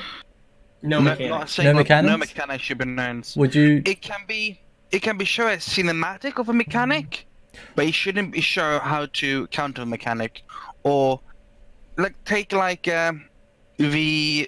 drop in the beginning of the six balls that fall down. Instead of showing the markers on the ground, you see a shot upwards where you see things falling down and Solak standing there. You can see it's an attack. You can see it's nice graphics. You have no clue what it does, but it gives you something. Like, at some point, you'll know there's going to be a big green balls falling from the sky, and that's all you really know. For me, that's enough. Not more than that. So I know Omid's Omid just wants to see a barky arm coming from the ground and then cut to black. No. I'm saying. Oh, I think that's too much. Like, oh my god, you gotta be realistic with hype. I am being realistic. I think. Yeah, and they gotta give lead up. I think every mechanic in the animation, everything should be completely unknown. I think like you see the balls and the green circles on the floor. That's the first time you've seen that. That's what I want. I think, it'd be cool if JX polls these types of things, because they're very subjective. And I think if polling subjective stuff like this would actually be a lot more beneficial than polling. I think you'll find that Jagex, despite wanting to take feedback, right? Like if they polled this, say, just making up numbers, 70% of people preferred to know nothing. There are realities based on hyping future update. Oh yeah, you can do that without showing the boss though. 100%. That's what I was saying, is if you show a cinematic and you just show a barky arm coming out of the ground and nothing else, Well, no, You know what I mean? no, it'd be like every cinematic ever. It'll be a story build up to it. Like it'll be like Erithor and what's her name? Marithel, like going into Lost Grove, then Erithor losing his mind, and then you see the Baki and boom. Fine, that's the fine. end. Like that's exactly that would what create I'm a lot of saying, too. hype. That's good. That would create a lot of hype good. without showing the boss entirely, without showing any kind of attacks or any kind of mechanics. That would create hype. I agree. What do you think, Shogun? Sorry, I've been yelling back and forth here. Like, I agree. I prefer more like hidden away things. I think you're going slightly too far in that sense. Too unrealistic, Like, you mean? Slightly, yes. Okay. Like there should be some, but not much, in my opinion, at least. Okay. Yeah, that's fair. All right. I mean, this is all subjective, so. Yeah, you shouldn't be able to see a boss fight's mechanics just from watching a video. That I disagree with, but you can see the premise of what's going on. Okay. Yeah. All right. Let's keep going. We could be here all day. Yes. So seeds, right? So the new seeds that came with 120 farming can be obtained from clues, elite master, thieving, big game hunter, slayer, lost grove creatures and dinosaurs only, hunter, and triskelion keys, with the money tree seed itself coming from crystal chests, triskelions, birds nests, and then patches and farming requests. So my main thing when I saw like the sources for all these seeds and I opened all my elite caskets that I had, it was like, what about hard clues? So like I get it and I think I know why, but is there data to support that people are doing hard clues more frequently, or people are not doing a lot of elite clues, or what's the rationale? You just look at the clue high scores and you will see that people are actually doing hard clues more often. Hard clues are more easily accessible as well. And with the current methods, so to say, you can do a hard clue in less than 2 minutes. Mm-hmm. So I didn't put I was in charge of implementing the drop rates. I didn't actually decide who's going to drop them for this part at least. So I can't really speak about the reasoning behind not choosing hard clues. Gotcha. But I can tell for sure that from looking at high scores, people tend to do more hard clues than not. Oh yeah. I mean they're much quicker to gather. The completion rate of hard clues, including gather time, is like significantly higher than maybe someone in chat can tell us like how many hards you can complete compared to elites. But it's significant, and I think in my opinion, hards are easier as well. And I like they're definitely. I like that elites are getting a buff. I mean, masters are going to be essentially done regardless, I think. But elites were always like the worst clue to do. And I like that they got a significant buff with this. And so if you gathered them incidentally, elites were better money per hour still.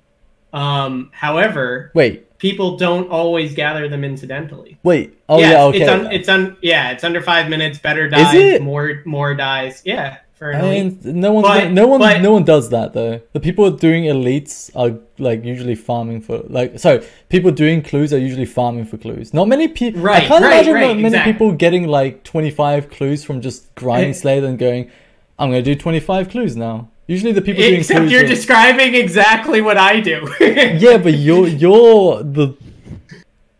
minority. One of a kind. But anyway, I take that as a compliment, Omid. So I like the logic too, because everybody I talk to is like, so hard up on doing elites. They're like, oh I hate elites, blah, blah, blah. But I think a lot of it is that gather rate. And I think the biggest part, I think the one way they can make elites a lot better is by giving puzzle boxes a random range similar to old school. Because right now, puzzle boxes have a minimum input of 100 actions, right? It's like between 100 it's not. No. I think it's 90. I've gotten like 88 and 82 have you? before. Well, I've never seen, but I've seen like 104. I think was the lowest I've ever. I've gotten sub 100, but it is pretty high. But it's very high compared to. I think it should be like between 10 and 140, and it should just be completely random. That would make elites a lot faster. I mean, I think elites are the worst by far. Are they not?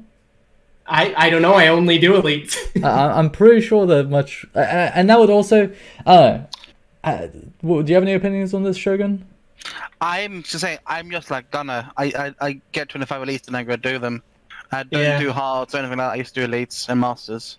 So I'm just like Gunner in this sense. So he's not the you're the odd one out here, actually. Okay, but I mean, Thanks, Shogun. I appreciate that. I'm actually curious. Obviously, we're never gonna. There's no way of knowing the stat, right? But I'm curious of the stat of how many clues are done by people grinding clues, and how many clues like total are done by people just doing them losslessly, essentially, or gathering them losslessly. Yeah, incidentally. Yeah. But anyways, I think is the GE per hour of elites higher than hearts? Doing them, yes. Really? Not if you include a single. I'm actually surprised. I thought hards were more because of how fast they were. How sure are you on this? 95.6%. Okay, I don't trust you. No, because seeds are new. No, because of of seeds. I don't know anything about I was talking the new about drops. before this. I don't know how seeds were brought into the fold, if they replaced any drops. But before it, I'm 100% sure that elites were more money per hour. Before with average die chance, with 100% average, yes. I'd be elites interested were in seeing faster the money numbers on just that. to do. I thought they were worse because of puzzle boxes.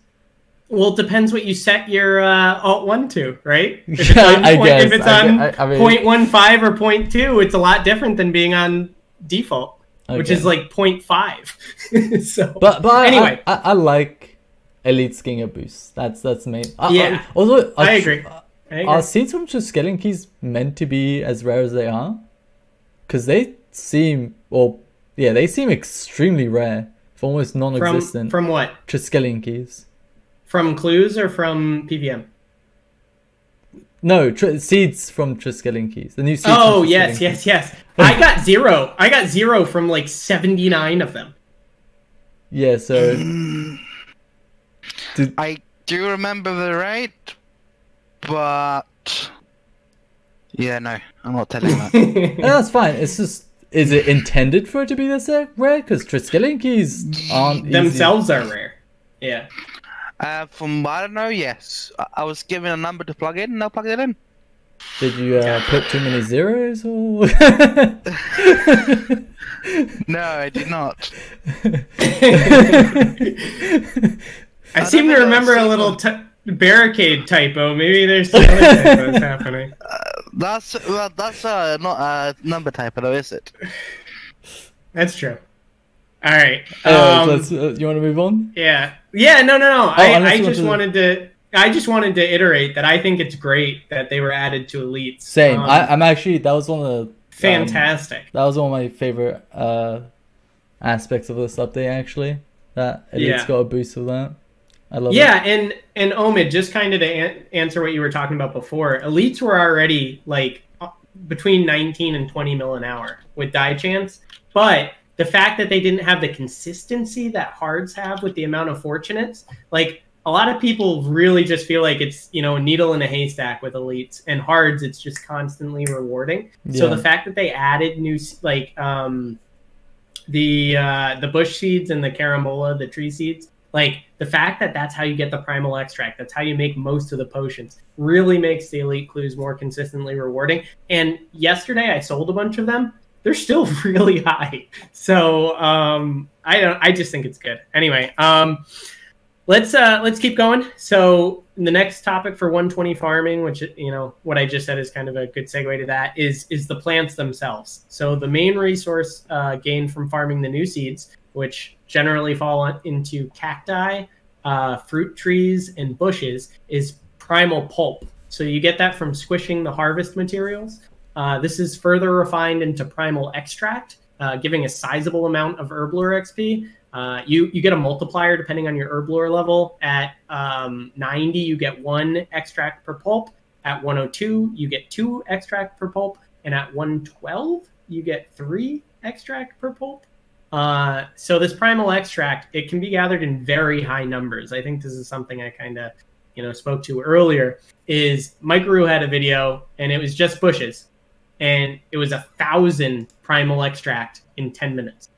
So if the goal is to make these available because they're used in so many potions and keep the supply up and introduce a lot of them quickly, I think that is definitely a success. It is a lot. It is a lot.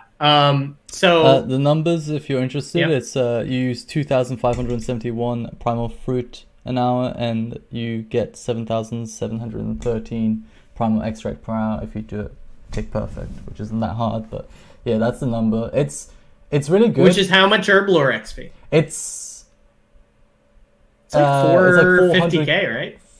They give, is it 150 XP each? Something like that. I think so. Yeah, it's like 400k base. It's like you're making money in 400k, but it is 112 Herblore, so it's not exactly a low requirement. But 400k XP and you're making decent money, most people are willing to do that, and I like that aspect. I really like the fact that you can do spiritual prayer, weapon poison plus, and primal extract over just making more overloads and more adren pots, replenishment potions than you actually need. So I like that, and I think a lot of people are gonna. You're going crazy again, Gunner. You're scaring me. I know. No, don't. Okay, when I say that, don't turn off your camera. Did you see that? Every time you freak out, I'm gonna turn off my camera immediately. But one of the reasons. Do you want to ask the question? Yeah. Oh, well, I was just gonna go into Sure, go. the reason why primal extract is so valuable is because primal pulp has a limit of 100 per 4 hours, which incentivizes people to actually making their own extract and keeps it at a high G per hour. Eventually you'll probably see like people selling pulp in bulk, because right now you can only buy 100 every 4 hours, 25 every hour, and you can make 2,000, and you can use 2,500, which I think is fine. Like, I think this limitation is actually a good thing, because it'll, like I said, it incentivizes people to make their own extract, and it keeps the GB per hour because of that reason high. I don't know how it will actually end up being, and people might eventually start selling the fruit rather than turning into the pulp. So It depends on the Herblore level too. It depends on the Herblore level too. Eventually, it will be loss to make 2x extract, right? Yeah, Eventually, yeah. it will not be worth making the extract unless you're 112 Herblore. I don't think it's worth anyone's time right now or at any point to make 2 extracts at a time. Right. It's just, I mean, it might not be a loss right money. now. Currently, it's money. Yeah, it's money, but it's not worth most people's time. That's true. So Shogun, for things like primal extract, where you get the more per pulp at a higher Herblore level, is that something we don't really see that very often in RuneScape? I think of the. This is the first time we've done it. Well, there's catching multiple Chinchampas, right? And then That's there's agility though. Right. No, it's the first time for farming / Herblore, yeah. But so it's in thieving, it's in hunter. Is there a reluctance to use that type of balancing, or is it something you're moving more towards? I would say it's neither. Okay. There's not a reluctance. It's not something we're saying, "Oh, we need to do more of this." It's just it happens naturally, I guess. Do you prefer it?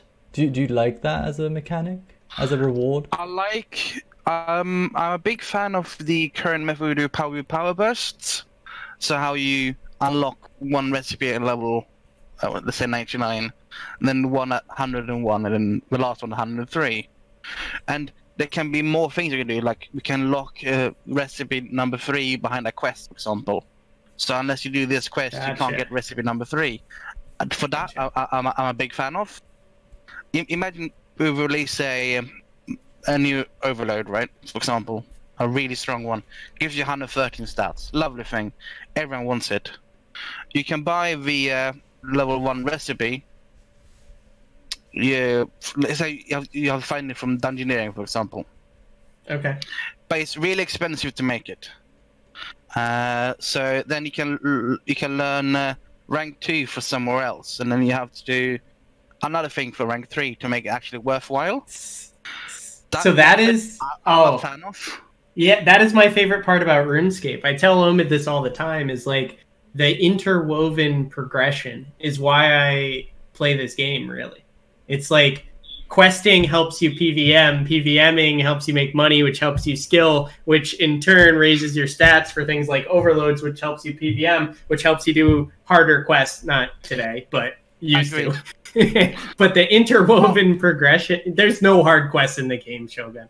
There's people struggle with skill skills in the game. I don't know why. That's true. That's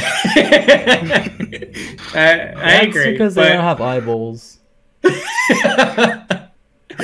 that's a bit too rude. Maybe a bit. Maybe all right, we'll cool it down. But yeah, that is my favorite part of this video game, is that everything helps you do other things, and whether you feel like PVMing or feel like skilling or feel like making money or whatever, it's all benefiting the larger goal of progressing your account. And that's if somebody were to ask me why I like RuneScape, that's why I like RuneScape. Yeah, I kind of agree with you. But I kind of agree with you as well. Yeah, it's why I enjoy it as well, and it's a part of, for me, a nice MMO to have. Especially in such a sandbox MMO as RuneScape, where you can do everything. It's nice to have incentives. If I go there, and then there, I gain 5% more, and I value that 5%, so I'm gonna go do that path. Yeah, I really enjoy that aspect as well.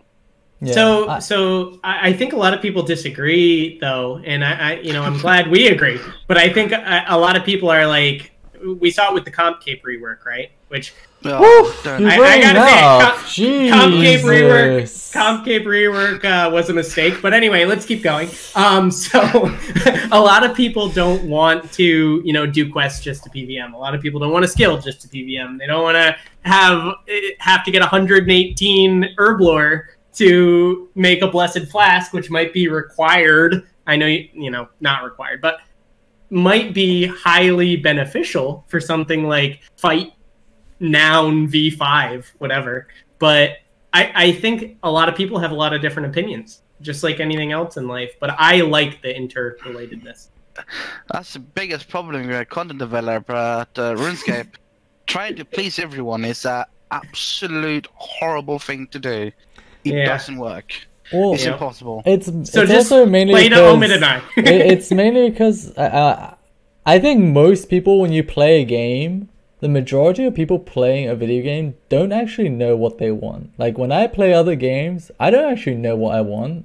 Like I might have opinions of what I want, but I don't know if that's actually what I want, and I know that, But I feel like a lot of players will publicize their opinion without actually realizing that, and that might sound a little bit elitist, but I think that's true with the majority of players of any game. That is a constant struggle for me as well, since I played the game since 2004, and then coming to work for Jagex, having that player mentality, battling with you as you're trying to decide what's best for the game, it's a fun challenge. It's fun? Yeah. I thought it'd be. I thought it'd be. I don't know. He wouldn't do it if it wasn't fun.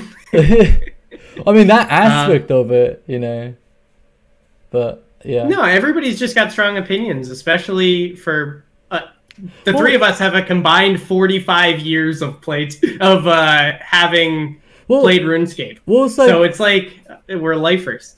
It's like. There's so many examples you can give of this, right? Like, for example, like people asked for free trade back, it came back, and then everyone complained about real-world trading in bots. Like, that was what was going to happen if you asked for something like that back. Obviously it's under control a lot better, but the initial release of free trade, it was pretty bad, and then people complained, but like that's what you were gonna get. But people voted for it either way, without having the knowledge or experience of knowing that was going to happen. This is a problem I'm having currently with Stolen Spirits. People say they want Stolen Spirits replaced. So if I were to replace the exact value of a Stolen Spirit now with exact value in GP, people would still be unhappy. It's not that they don't want stone spirits to be replaced, it's that they want their old monetary value back. Yeah. So it's a constant battle of, it's actually not stone spirits that are at fault, it's there's too many of them and they're worth less, meaning you don't want more stone spirits, meaning stone spirits go down in price, people don't buy them, etc. So yeah, it's a constant battle of trying to figure out what a player actually wants with what they're saying. And what's good for the game, right? If you replaced if you replaced just stone spirits with more salvage, right? Salvage is obviously a lot of GP coming into the game. And I think that's a lot of people don't consider necessarily the economic impact of just making a boss that consistently drops 250k per kill. If you're going to replace all the stone spirits with something, it has to be something that keeps the rare drops worth money as well. If you make something consistently just really, really good money, those high value drops, unless they're, they've got a sink, right? Unless everybody's disassembling the Nox weapons for, Nox components, it's hard to balance things that good for the economy and good for the player. So I think that's something few people think about. Have you ever considered... Oh, sorry, go on. A lot of player suggestions, they think of just that piece of content, and it's never broadened into other scenarios, which we are tasked to think of as well. Mm-hmm. So it's always like, oh, why don't you do this amazing thing? Like, I agree, that would be amazing, but what about that content and that content and that content? And you will completely break that thing just now. So it's a lot more than that. I would love that communication though. Like, I think if you said that to players, they'd be much more understanding. If they made like I mean, obviously you can't respond to every voice out there, but that's sadly the problem, yes. But like, if there is like a voice that has gained a lot of traction and a lot of people rallying behind it, if there is a legitimate reason to why it wouldn't work and how it would affect other things, it'd be a great like back and forth between JMods and community. I think that is what makes the RuneScape community and JMods, constantly interacting with players a great thing. But for example, for Stone Spirits, have you guys ever considered like making Stone Spirits into one type of Stone Spirit? Oh, I knew it. Okay, I just want to, because I've never heard a response on this. This is why I brought up the issue of you only think of one solution and you don't look at the broader aspect of it. If there's only one Stone Spirit, do you know any clue how much balancing required across the entirety of the game? Is now you can farm bronze Stone Spirits to gain Anamaika. There's so many more levers having to be pulled, and my time spent is more valuable than going across the entirety of the game, changing how many Stone Spirits are being dropped. So Omid, I've never liked the one Stone Spirit thing, because effectively every Stone Spirit is just the most valuable Stone Spirit. But you would ratio it based on smithing, right? Based on smithing. If I ratio based on smithing, then the time for me having to ratio everything, I won't be doing anything for half a year and just doing Stone Spirits everywhere. Take you half a year to just converge all to merge all Stone Spirits and ratio it all up? No, but the balancing aspect of one Stone Spirit is massive.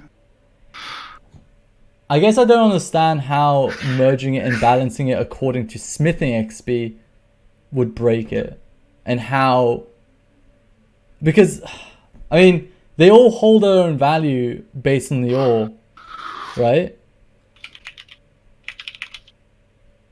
Well, currently it's also drops at the moment, but since I think only Solar drops the light Anamaika one, so... Yep, and Dark comes from ED3. Yes, which is being farmed like... Hardcore! We have our culprit right in here. I only did 36 hours. Only. Like you say people can farm Animica at the light and dark ores by just doing the copper and tin, but the ratios would be so great that you'd be getting like 1/50th of. But what decides those ratios? Yeah, what Shogun's saying is XP. he would have to what Shogun's saying, Omid, is that he would have to go through and make sure that every way you get stone spirits is precisely balanced so that it's not more profitable to do a T30 method than a T90 method, and it's not better to do a T45 than a T70. Like it's just an immense amount of balancing work if you only have one resource. Also, you first, Shogun. If we were to do one stone spirit, every stone spirit will have this exact same value. Yeah, exactly. They'd all just be they'd be the most valuable stone spirit. If they're every stone spirit, they are only one stone spirit. What do you wait? How's that an issue? I'm confused. If there's only one stone spirit and it being the most what? Because then the people at lower levels who would use the stone spirits for the lower level ore, who are actually training mining, wouldn't be able to, because it would be prohibitively expensive. No, it wouldn't. Because it'd be ratioed to smithing XP. The determination of the price of stone spirits is smithing XP. Right, but you're ignoring the work to balance the number. What? To achieve that end. I'm saying that you just need to ratio it to smithing XP. That's all you need to do. Because that's what determines the value of stone spirits. I sort of get what you're saying, but I also sort of don't. So the amount of stone spirits you would get is based on... the smithing XP value of the ore. Okay, so you get more... Okay, so where you get lower tier stone spirits now, you'd get fewer high level stone spirits. Wait, say that again, sorry? Where you get lower tier stone spirits now, you'd get fewer of this ambiguous any stone spirit. Yeah, that's the all you singular stone spirit, yes. It's a thought. Shogun, tell us why it's garbage. I don't think I honestly don't like. It's been a while since I've gone through this, but the last time I didn't see an issue of the balancing and its value if you ratioed it to smithing XP. I think the conclusion was that if you do it to smithing XP, it works out perfectly. I get what you mean now entirely. I get it. So because Shogun, do you get what he's saying? Currently, that's what determines the price, the value of stone spirits is the smithing XP value. And if you ratio it based on the smithing XP, it works out. Anyways, I get what you mean. We can move on, but I mean, we can talk about it like afterwards. Food for thought. Shogun's got other stuff to do, but maybe someday stone spirits will be unpacked. We did release a blog recently what we're doing to a stone spirit release, so I saw that. So let that one hit first, and maybe discuss it further. Like, Gotcha. it's something I'm invested in, since it's something I've been doing back in when we did manual smithing. So I want it to succeed, of course, but I don't want to do a knee-jerk thing saying, "Hey, go, let's fix all your problems, have 40k salvage." So yeah. So what I've always better for me. What I've always seen, instead of just replacing it with salvage, is adding a step, right? The more steps in between something and the produce, the less valuable it is intrinsically, right? So I've always been a proponent of smithable salvage. So I don't know, just food for thought. Anyway, we'll keep going. We're getting so far off topic. So Mega Produce and Primal Feast. So Mega Produce, which is obtained while using a Potion of Harvest, which is made with Primal Extract, Arbuck, and Watermelon, and then harvesting allotment patches, is used along with T3 Big Game Hunter meat to create the various components of the Primal Feast. So this new best-in-slot food is a single inventory slot. It unpacks into 4 portions, healing 2,500 each for a total of 10k. So looking at this, I struggle to find where I would use it. I understand, and I'm not the best PVMer in the world. And the better you get at PVM, the less you use food that costs you adrenaline. So I guess the question that is on a lot of people's mind for something that is, a big selling point of 120 farming that has all these steps, right? You got to use the harvest potion. You got to make the primal starter. It's got a lot of steps. Current PVM is about getting the fight over as quickly as possible. So generally, as you get more skilled, you're using food that costs adrenaline less. So this would basically be used only for like Babby's first Iraq sword kill, or Telos kill. Would you like to see it get more varied usefulness in the future, considering the super high requirements of it? It's always a problem with the current high-level communities. For them, what they see, they see that 10% that they belong to, and then the rest of the 90% is completely ignored. And with everything isn't specifically made for that type of player, or it's made for everyone. Like, every update will have a thing that's good for you and bad for you, and something you don't feel is useful. It doesn't mean it's not useful for someone else.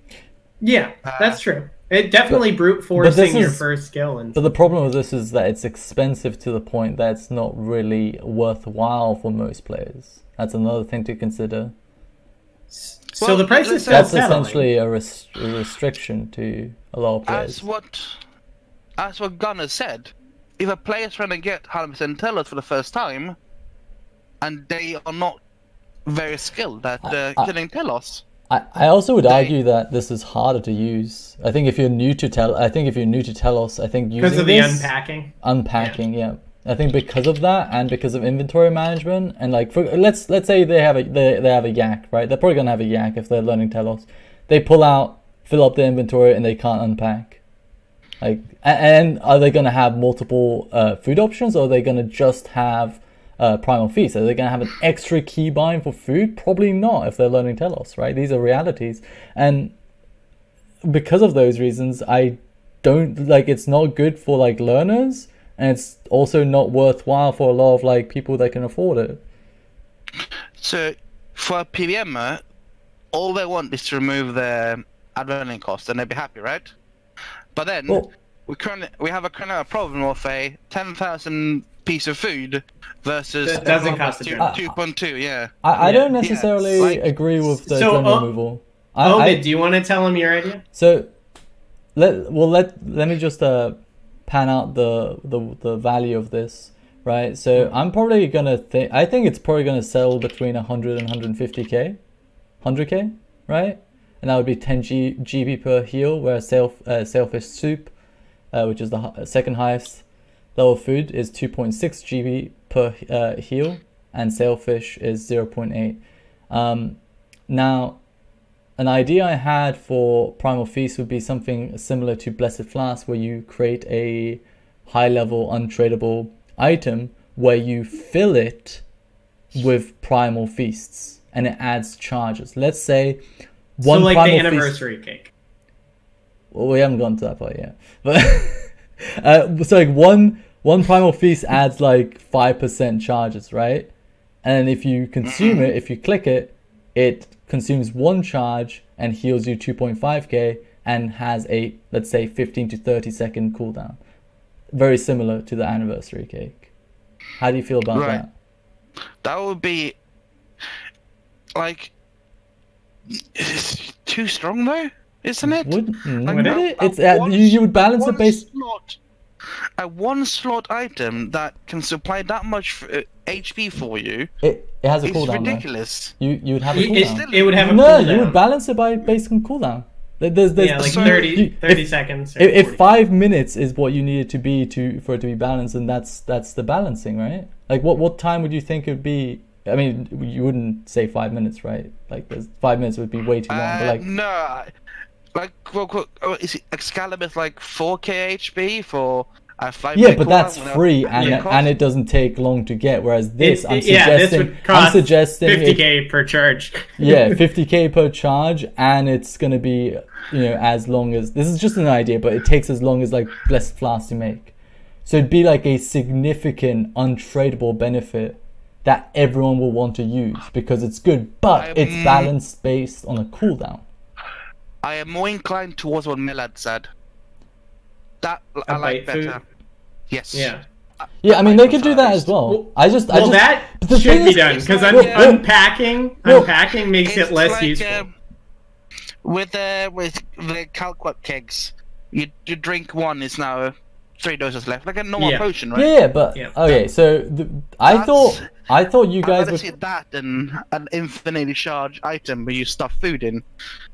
Well, I mean, we're just looking at like Blessed Flask, right? The reason I said this is because I thought that if you wanted to make it 4-part eat, you would have done that. I thought that the unpack was like a breach of balancing that you guys made. That you guys didn't want to make it a 4-bite food because it would be OP in your guys' views. Like surely you made that conscious decision to make it unpack rather than a 4-eat food, right? I don't know. I mean, I don't know if you worked on this specifically, but I didn't work on the Parafeast. No, I only really decided on the HP levels. That was about it. How much it heals. And that was about it. I think the unpack is also a new mechanic, right? It's not a it's not like there's baskets of strawberries have been around. There's no unpack. Okay, when I say unpack, I mean the item gets deleted and it turns into 4 pieces of food, and it's a left click. Yeah. I don't know. Yeah. Well, I wouldn't really say if you would be throwing out your basket when you pick up. I'm saying that whoever coded this consciously made the decision to unpack and to do this rather than just copy. I mean, I don't know how it would work, but just basically copy paste the blubber mechanic. I don't know the reasons for it, so I can't really comment on it. Sadly. Okay, fair enough. Gotcha. So, right. Okay, we could move on. Well, unless you wanted to add something, unless any of you.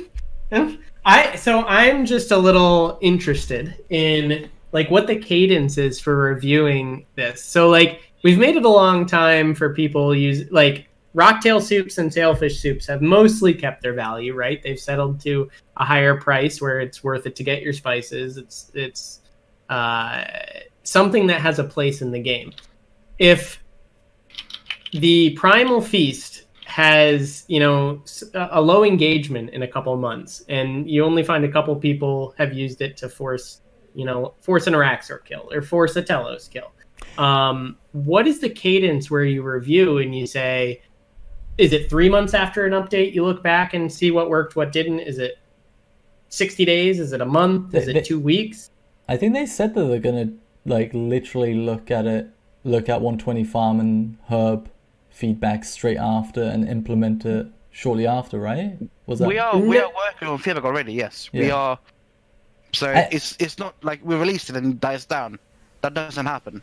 Yeah, you've got. It's a continuous thing. Like even though we might not release in 1 week, we're still looking at it and gauging feedback, etc. So, I'm just looking at it from like a mandatory review period. No, because a lot of I want to know, do you have dedicated time to spend on this? That too. On the feedback and making extra content or changing content, or would that be I don't know if you know or can tell us. So with Manny Smithing, we had an entire month dedicated to after the release. Okay. To work on feedback things and bugs that came up with it.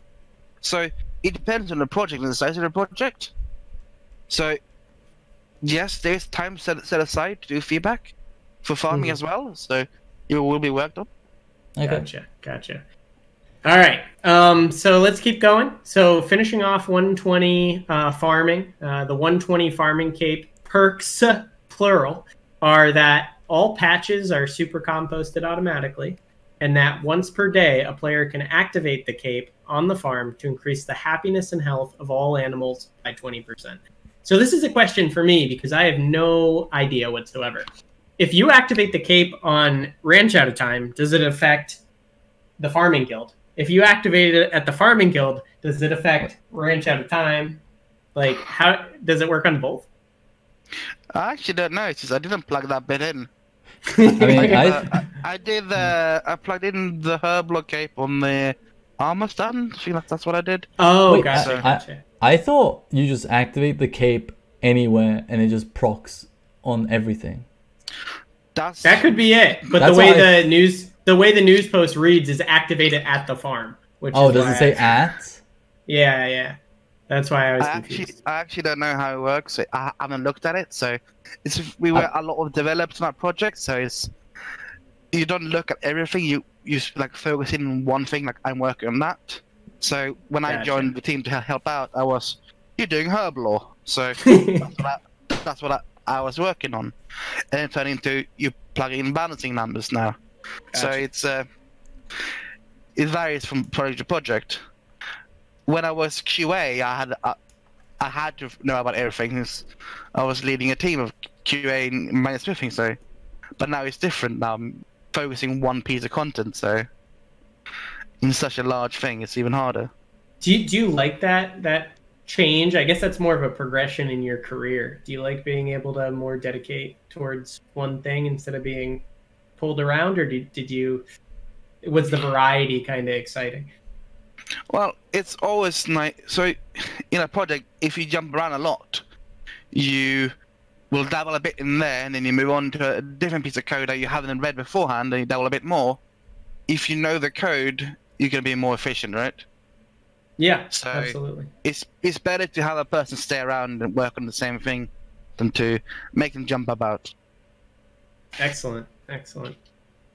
All right, so I guess I'm gonna have to do some testing, I guess, for this thing, because the post said it took like a 1 second. It'll be like it will. But I gotta log in. I logged out of them.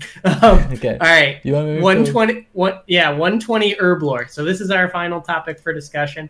As you may or may not know, 2 skills got the level 120 treatment, and they were very related. Yeah. When did that happen? Yeah. Monday. So they were farming and Herblore. We just went through all of the farming releases. And what do you make with all this wonderful produce that you get? So there's first bombs. So there's sticky bombs, which bind an AoE or bind an area. And then there's poison bomb, which poisons an area. And then vulnerability bomb, which, cast vuln to an area. And it's, what is it, a 3x3 square up to 5 squares away? Is that what it was? I can't remember. I think the range is... No, 9 squares. Yeah, it's 9 squares because it's SGB or Knoxville. That's right. Yes, which means that you have an effective range, technically, of 10. Right, because it's 3x3, so if you hit the center square 9 squares away, it will hit 10 away. So yes. So those are the 3 bombs. Yep. If you want to have fun, there are certain things that doesn't really like 10-yard range, so we have to do some rejigging for these pieces of content. Did you touch Shattered Worlds? No, it's more like good. Sure, it will be like it will take forever for you to do it this method. Yeah. But you can technically save spot. You could save spot the boss using that method. Oh. But yes, you can't anymore. Don't worry. Okay. So, but yeah, it had to be some more thought into that 1 yard of increased range or 1 square of increased range. Gotcha. So you first. I'll go through it. So sticky bomb apparently binds for a very short period of time. Apparently 6 seconds, or is it 6 ticks? I don't know. Ice barrage does it for 10 seconds, and entangle is 20 seconds. I forgot exactly. Have you thought about increasing the timer of this sticky bomb bind? Right. Potentially to 10 seconds? Can you do me a favor? Can you tell me how I can use Ice Barrage while I'm hitting a target with my scythe? Oh, so you're suggesting that this is a niche use for melee? You have to understand that bombs are not class specific. Yeah, I understand. They work for everyone. So it's like if I can bind someone as melee or range for that amount of time without using a barrage, it's a benefit for me. I just think it's a bit underwhelming. That's all. I think that it could be a bit longer. What combat style do you use a lot often, Omid? Mage. Hence why you always have barrage available, don't you? Well, I mean, cause if I'm using mage mostly, it's less effective for me. It's least effective for me, actually. So I'm suggesting that it should be better.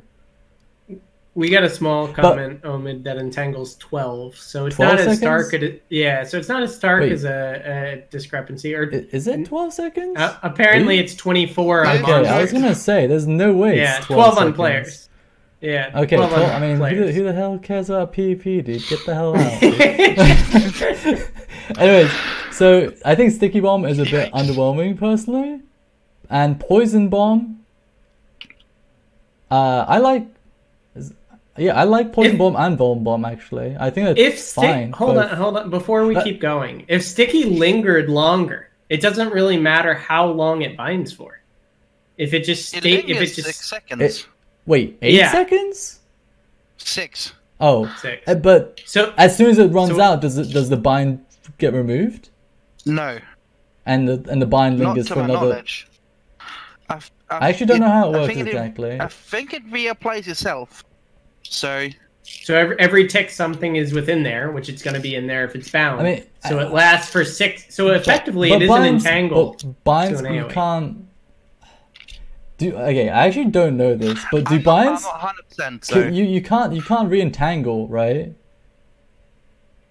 Like you need for an entangle to run out before you can recast it. That's how it's been. So Couchy said it's not refreshable, which means if something walks in the first tick, you're getting that 6 seconds. Yeah, if something walks in the last tick, you're getting that 6 seconds. But I wonder if the timer is enough for it to be refreshed if they instantly get bound by the thing. I don't actually know the timers of. That's a good point. If it lasted 6.6 seconds. Ooh. Ooh. But 11. So I think Poison Bomb and Vuln Bomb are both good. I just think Sticky Bomb could be a bit better. Not like crazy better, but better. One of the few issues with the bombs is actually it caught. So you can only do it from action bar, which I'm sure you've heard, right? Yep. The one thing I don't really like, and I've always talked about this, it actually causes animation stall. Do you know about this? So if you throw it and you move, it stalls you. Which I think any update coming out at this point should always take animation stall into consideration, because I think it heavily impacts gameplay. I really, really hate animation stall. I mean, for most players with decent knowledge and experience of the game, they will know about animation stall and they will know enough to be able to not get punished by it. But for like new players, I would imagine like animation stall, especially from certain bosses which constantly get animation stall and they're like 10 squares away when they're actually like right next to you. You know what the easier solution to this problem is? Taking that thing on mobile that shows the square you've selected and adding it as a toggle to PC. Yeah, I mean, a lot of JMods worked on animation. We don't like toggles. Toggles are not nice. Togglescape, dude. But yeah, each time you say that at work, we laugh and then we cry. Well, so just to get back to it, it also cancels channel abilities, which is fine in my opinion. Throwing a bomb. Well, you take out a bomb from your backpackage and throw it. I'm saying it's fine. I think it's okay. Yeah. So no disagreement there. Throwing a bomb at an NPC forces an auto. I don't know if that's intended. Can't be used on players, other players. So misclicking when I say like, it should work the same way as like Blade Die, where you can just click through players. So you don't misclick on friendly players and not actually throw it. And yeah, so basically when I say that you can throw a bomb and it at an NPC and it forces an auto, for example, if you detonate and you throw a bomb on the ground, it doesn't cancel your detonate. But if you throw a bomb directly on the NPC, it will cancel your detonate because it forces an auto. So I don't know if this is intended or. I honestly don't know. Like I just joined for the last month for the project to help out, clear out some bugs, and plugins and things. That's fair. So and I know the team is listening for feedback about everything. So if you talk to Mod Camel, speak to Mod Camel. He should be a point of contact. Excellent. So just to summarize, Vuln and Poison, Vuln Bomb can be very strong because it's essentially it saves you from casting a Vuln, which could be an auto. Well, also you wouldn't Vuln like 9 things, even if you were. No, I'm saying even if it was a single target, it'd be good. Yeah, no, I agree, but it's definitely good if you have 9 things that are 45 to 60k HP. Yeah, and you can throw it in front in of some you. circumstances, it only will impact it if it actually changes your rotation. Gotcha. By that I mean, like, you know, if you need Detto Tsunami to clear something, and you Vuln Bomb, and it doesn't actually even increase the consistency of clearing it all, then it doesn't really make a difference, right? So Sticky could use a little help, possibly 11 ticks. One thing that would help. So one thing I'll ask Shogun and anyone, right? How do you feel about... So you know how you press blade dive, then you do left click, and you need to press bomb, then left click. What if you just press blade dive and it actually went to where your mouse is? What if you don't have click through interfaces on? It would just cancel. Well, yeah, it essentially act as if you left clicked. Gotcha. So, like, I mean, obviously that wouldn't be broken, but it's just like, would that be a good thing or bad? And it would be the same thing with bombs, right? Right now, with bombs, you press your action key and then you have to left click. It might give you... I mean, it would be really good. Toggles! Yeah, toggle. Especially with the other toggle for the square highlighter. That would be great. Shogun is leaving soon. Shogun, how much time do you have to work on toggles? I've only done a few toggles, not too many, thankfully. So no, but what do you think of what I suggested? Just the implications of technical work is not something I want to talk about. I no. No? Simply no. Would you like it as a gameplay though? If let's say games, it's called quick cast in most games, right? Yeah, exactly. Yep. But our square-based system works a bit differently, so it's not unlike a MOBA in that sense, where you can just pick and choose, right? Omid, what if instead of working on a tile that you've highlighted, it only works if you were already moving in a direction? So you click the tile. Oh, you're talking about the tile system. The opposite order. Yeah, the opposite order. So instead of clicking bladed dive, click the tile. If you've already clicked the tile and you click bladed dive, it goes to that tile. Oh no, what? What? That sounds horrible. It's also useful. Wait, that sounds horrible. And much easier to make. Wait, that sounds horrible. Yeah, at least it's doable. I'm not saying it would replace the other one. No, okay. All right, let's keep going. Alright, so power bursts. Yeah, you want to introduce those? Vitality doubles HP, effectively halving damage received for 6 seconds. So it doubles your HP, then it reverts it, right? So I like this. I don't. I think it's too strong. Too strong? Really? Yep. Where is it too strong? For me, it should be a potion that boosts your HP, and then it will deduct the HP boosted after you've taken the hit, after like, let's say 6 seconds. So you die. I mean, yeah, I think in most... Yeah, if you die, you die, right? But, I mean, the point of the use is so you have more HP than you normally would have, so you can actually tank it, but then if you do it... Precisely. But then it would be... Potion. I think it gives it's a good use for like low level players for when they make mistakes on certain mechanics, or if they know there's a powerful mechanic like cleaves on a rat sword or something. I don't think it's too powerful. The thing is, working towards the future, I think it could be a bit problematic where a new boss comes out and you just tank mechanics just with the vitality, right? But yes. It's basically a 50% damage reduction on demand at the moment. But it is. What I'm trying to say is there's crazier stuff than that, like disruption shield, res, reflect, etc. You know, we already have the barricade. But the people who are trying to brute force don't know all those defensive abilities, don't necessarily manage their cooldowns effectively. It's basically a get out of jail free card that you just have at the ready. At the cost of Adren. At the cost of Adren, right. Which is something we should talk about. Yeah, let's bring up the elephant in the room regarding power burst. I'll let you go, Omid. Adren cooldown. Do you know about that? And is that intended or is that subject to change? What do you mean? Like, intended. It was intended, yes. Since But we made it. but that would, I mean, that would surely conflict with a lot of these uses because you can't adren pot at the same time. Obviously, overkill makes sense. The others don't. Right. Which is how I thought it would work, is that overkill would share a CD with adren, Yeah, and then the others- other power bursts would just be different. Yeah, They wouldn't have it. It's a choice you want to make, right? but If But it's if it's the same choice 100% of the time. yeah, it's most people are gonna choose adren pot in most of these situations because Yeah. it's just the better choice. I don't think it's like, yeah.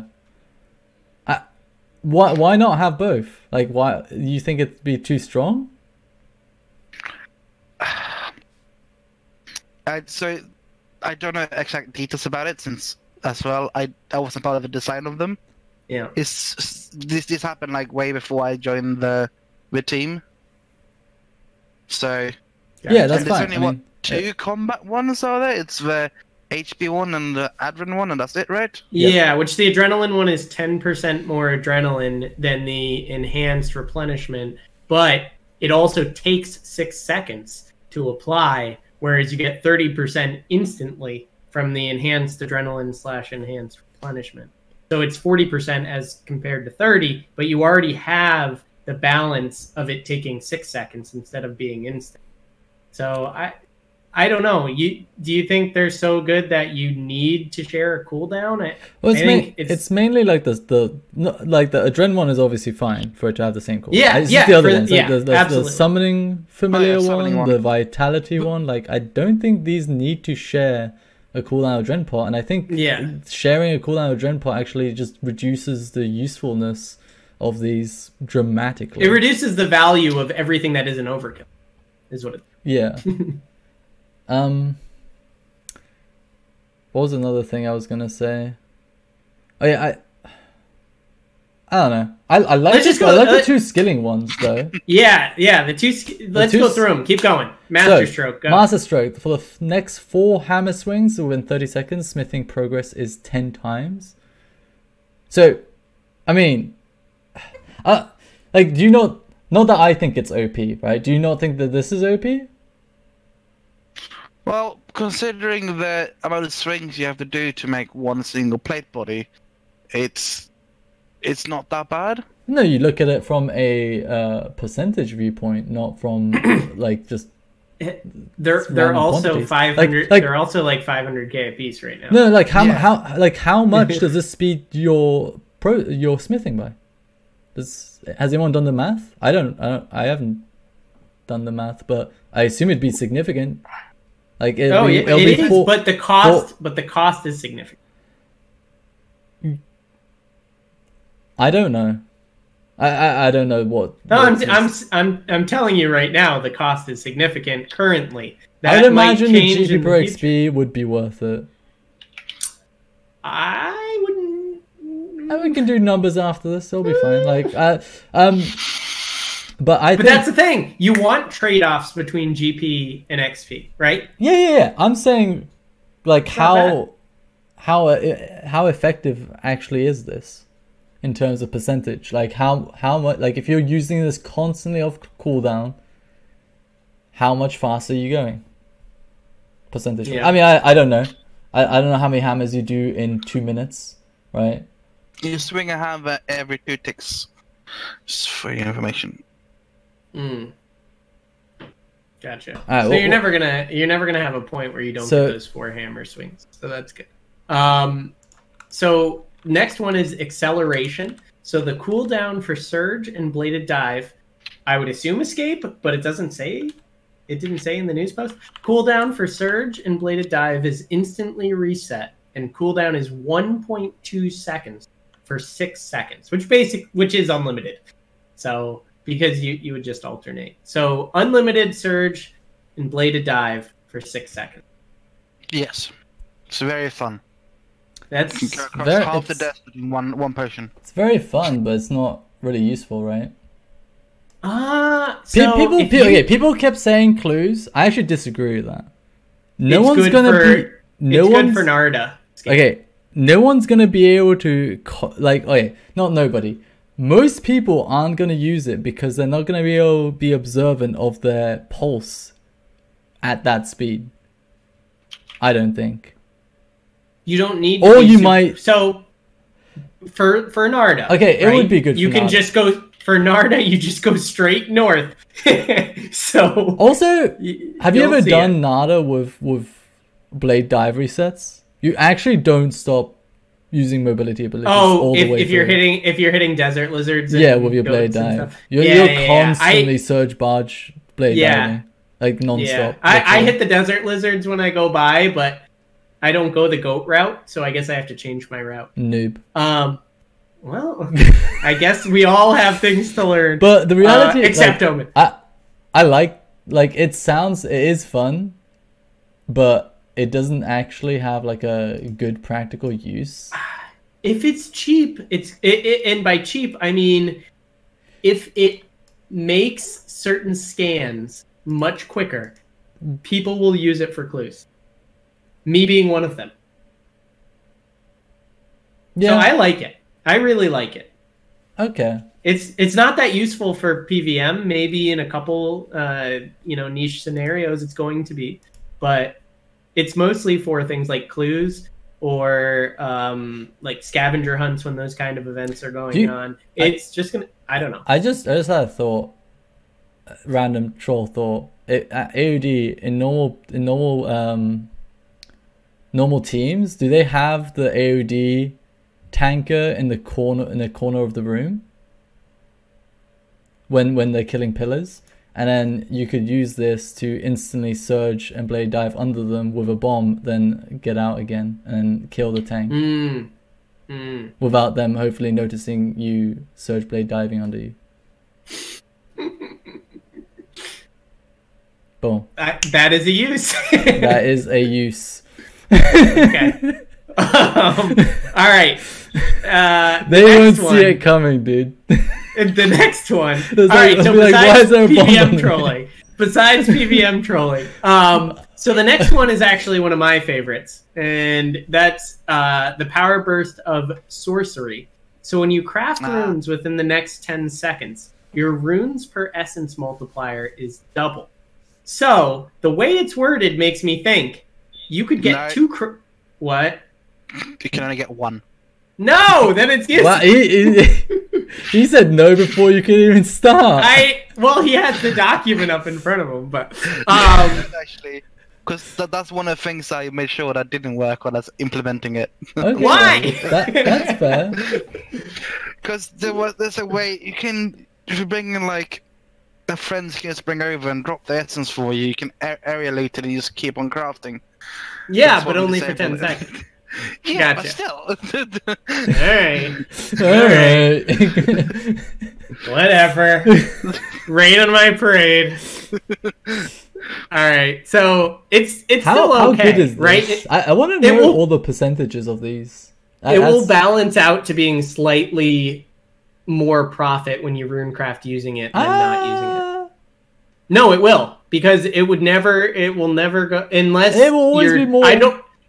It depends what the ingredients are, right? I don't have the ingredients list up in front of me, but unless there's an available substitute where you would use the ingredients for something else, you'll get paid however small amount, at least 1 GP, for runecrafting with it instead of without it.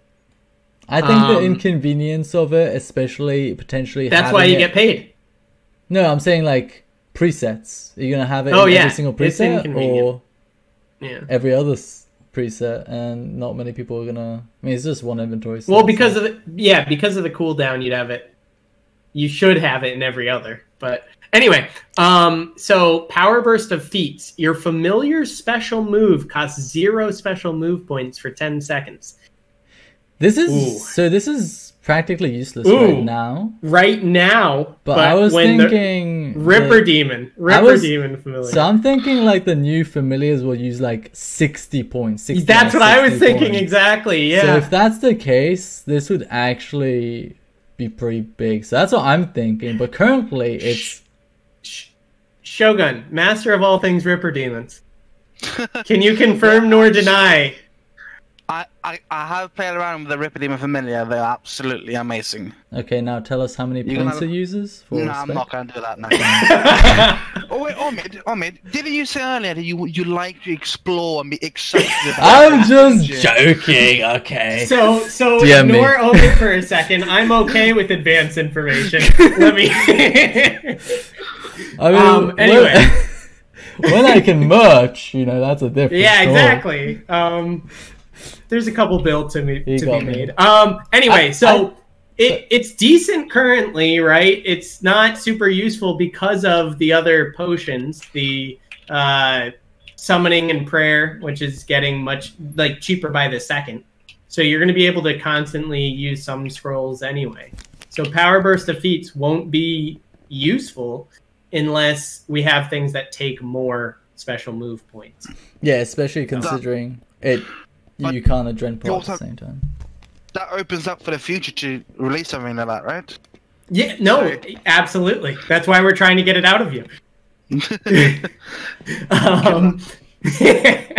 So the last one is the one that everybody knows, and we've discussed its effect briefly.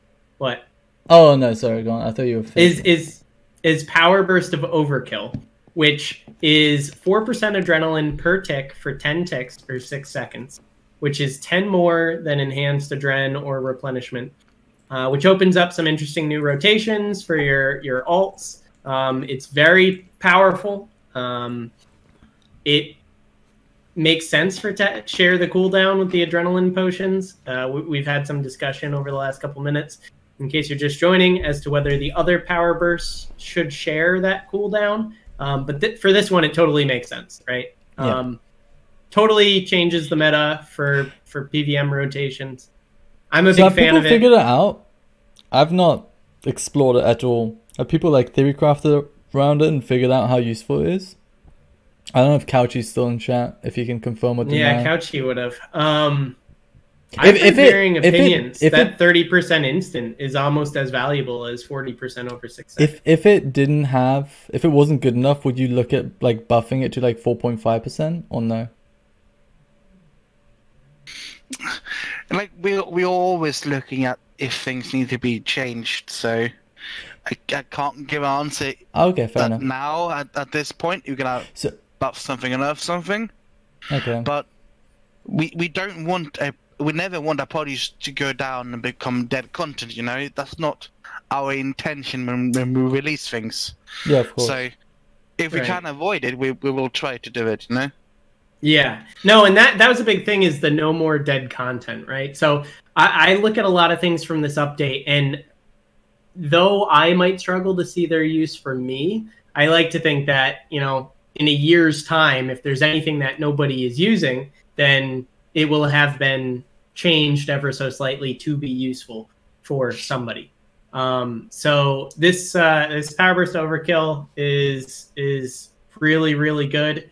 It's, my opinion, the best of them, unless Ripidemon Familiar comes out and it's, busted. But so these are obviously extremely powerful, a lot of these. The skilling ones are pretty decent. The rune crafting one would be better if you could do multiple. But which one's your favorite Shogun out of these? It's a hard one, really. I don't know, actually. They all have all niche, quite fun effects. So, Omid, what's your favorite? Easy one for Omid. Is it? I don't think I have a favorite. Probably the Overkill. Yeah. If it really changes, if it changes the way your rotation and stuff, which I assume it would. Yeah, no, it I does. like that. But I haven't actually personally interacted with it yet. So I kind of like Vitality. The issue with Vitality is anything where I would need it. Not that I'm doing the highest level PVM, but anything where I would need it, it's not super helpful. You know what I mean? You can basically tank KK's green, but you can already avoid it. No one's gonna Nobody. Yeah, like exactly. the thing It's is not- with like KK, I like the ideas, my point. yeah, KK one is I think never a good example because you have to literally prep as if you're gonna fail. You have Right, to you have to exactly. prep I to agree. fail, right? I'm just saying I like the idea of like beefing up for a boss's attack and then, you know, some time period later losing some of that HP because again, effectively it's having the damage received. Yeah, So I like the current state of its use. Yeah. I think like, you know, Yeah. if you screw up, you have a way out at the expense of a Dren. But would you personally ever change the fact that it shares cooldown, or is that a very firm position that I don't know if you are willing to comment? I'm not in those talks, so Okay. there's supposed to be a discussion this Monday about various things, Okay. but I'm out of office when that happens, so... What the heck? You're not invited? No, I'm invited. I just can't make it since I have other commitments. Okay. Gotcha. So the next question Shogun's is too good for them, is what he's trying to say. No, sadly not. I'm not even in the office. So Omid and I talk about this quite a bit. I'm a big fan of arduous preparation. I like these things that take a million steps to make. I like the idea of if a player's struggling, they can always do a little bit more in advance. They can always, you know, like beef up their gear, their inventories, have all these bonuses. I've played a lot of different MMOs, so has Omid. There's a lot of ways where you can find these, you know, super small benefits that if you're struggling with something can be the difference maker. So that being said, with all these untradeable bonuses coming into the game, not everybody who PVMs likes the amount of preparation that needs to be done for like every minute of PVM or every hour of PVM. So is there any attention being paid to the concern that there's a much, much more prep than there was 5 years ago or, you know, 8 years ago for PVM? Like personally, I'm same as you. I like preparing for things, and that's how I see it at least. That the most prepared should be the most rewarded. But I gotcha. I'm just you know, I like half it devil's too. advocate. Yeah. I like it too, as long as the ratio is decent. By that I mean I don't want to spend 10 hours on Herblore to get 1 hour of PVM benefit, which it isn't like that. But generally speaking, that's what I would want. So, go on. It depends on how strong the benefit is, of course. Yeah, of course. If I were to spend 10 hours for a 1% benefit, then I might not do it. But for an hour at least. But if I spend 10 hours for a 50% increase for 1 hour, then yes, then that is valid for me. But that could be balanced by making the cost higher. That's true. Or the level higher, not necessarily the time. The requirements, yeah. Well, that's what Shogun had said, right? No, Shogun had said something similar about having a quest requirement for a secondary recipe for another overload. Like, there's a lot of ways balance can be done, whereby a player who's dedicated more time or effort can have a greater level of preparedness. I'm just saying that I don't think many people would be happy. Well, they don't have to do it with like the ratio of spending like actively like 10 hours on Herblore to get 1 hour of PVM benefit. Oh, that would be too much in my opinion as well. Unless it's a super extreme benefit, and in that case, I'd rather. But in that case, it's pretty broken. No, in that case, I'd rather it just be like loaded onto cost and expense of the. Those were some very random numbers that I spouted out. Oh yeah, it was an example. Obviously. Take it with a grain of salt, you know. So one thing I will say is there's some PVM bonuses that have been discontinued over time that could be brought back from other things. Like I look at my bank and I see Berserker's chocolates all the time, and I'm like, they could probably make these useful or like a way to get these. And I'm just looking at them like, I was going to use these when I went for 6-minute Nomad. And then I'm like, I guess I never did. I guess I'll never use them. So there's just a lot of things that could be incorporated. Like, there will be a cooking overload eventually. What will it be? I don't know. But yeah. So should we move on to potions now? Yeah, yes. I'll let you talk through these. You can take it. Are you sure? Well, okay. I mean, we got the potion of harvest. We got Elder Overload. We got Elder Overload salve. I'm just gonna quickly go through them because and just mention anything notable about them. Now, Elder Overload and Overload salves. They're just the recipe was simplified, and I think they did a good job. I'm glad they actually took the feedback and made that change, because I think people would have been very unhappy with how they initially proposed it to be. So that's really good. I'm very happy with that. I also think it's very, very cheap. Like, if you make the decision to go from an overload to a supreme overload, it's a no-brainer to go from a supreme to an elder. Right. So, whereas some places you might not even use supremes because they're prohibitive over, like, aggro overloads or holy. If you're going to use supreme, you're going to use elder. Yeah. It's basically supreme. I can't imagine many people actually using supremes anymore. You're either going to use overloads or you're going to use elder, which I think is fine. It's totally fine. But it's just something that people can consider because a lot of people ask, is Elder Overloads worth it? It's like, if you made the decision to make Supremes, then yes, Elder Overload is worth it. Charming Potion is a good potential prep for 120 summoning. Spiritual Prayer, Shogun already knows my views on this. I think this thing is strong as hell. And also the fact that it's really good XP, gives 850 XP each, which is, very close to overloads. Not even considering how you have to make extremes for overloads to get 1k XP. It has a level requirement of 110, so that's it might be higher average XP per hour from 110 to 120 than I bet it is. But obviously it has a requirement of 110 Herblore. Right, so from 55 mil or whatever 110 is to... So people might ask, like, why I think this thing is so strong.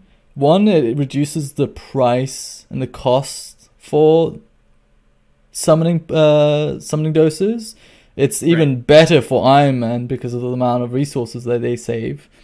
And one thing for a lot of, like, players, it will for places that this will be used, it removes the fact that you need to manage your prey, which for a lot of people who tunnel vision on PVM is a big deal, especially for something like, let's say, AOD, where your prey is actively drained, right? It can be a pretty big deal not having to manage that anymore, and not even considering that you don't even need, like, super restores or prayer pots anymore. You just take these as a universal usage for summoning and prayer. That would be quite expensive, though. Maybe a lot of people are going to be making these. As Omid said, it's going to be cheaper than the summoning flask, right? And you're getting free prayer out of it. So people, so people that take normally, let's say, like 2 or 3 two summon pots, they no longer need to care about prayer. They no longer need to take any prayer, and they just use. It's cheaper. They're saving money compared to pre-update. Oh, yeah. It's a nice replacement for summoning potions. Don't get me wrong on that. It's not a nice replacement for prayer. For people that don't want to... It's a very expensive replacement for prayer. Let's say you go do a Slayer task, you're going to get skinned. Right. It's only useful if you were already using... It's only valuable, right? It only has positive value if you were already using summoning potions, or if you were on the cusp of using summoning potions based on how expensive they are. So now they're slightly more affordable, and by slightly I mean now they're way more affordable because a lot of these are going to be coming into the game. It's also going to go down in price. Yes. It actually depends on the demand. Right. But the reason I say it's going to go down in price is because it's good XP per hour. Yeah, because it's very decent GP per XP because it's tradable. So then we got Extreme Prayer, which we'll bundle Extreme Prayer for Blessed Flask. Weapon Poison plus. The one thing I'd like to know about this is the damage difference. Obviously, I'm not asking you, Shogun, But it'd be really interesting to know the damage difference between plus plus and the triple plus. I'm just gonna call it triple plus. I don't know the exact numbers. All I know is that poison works in tiers, right?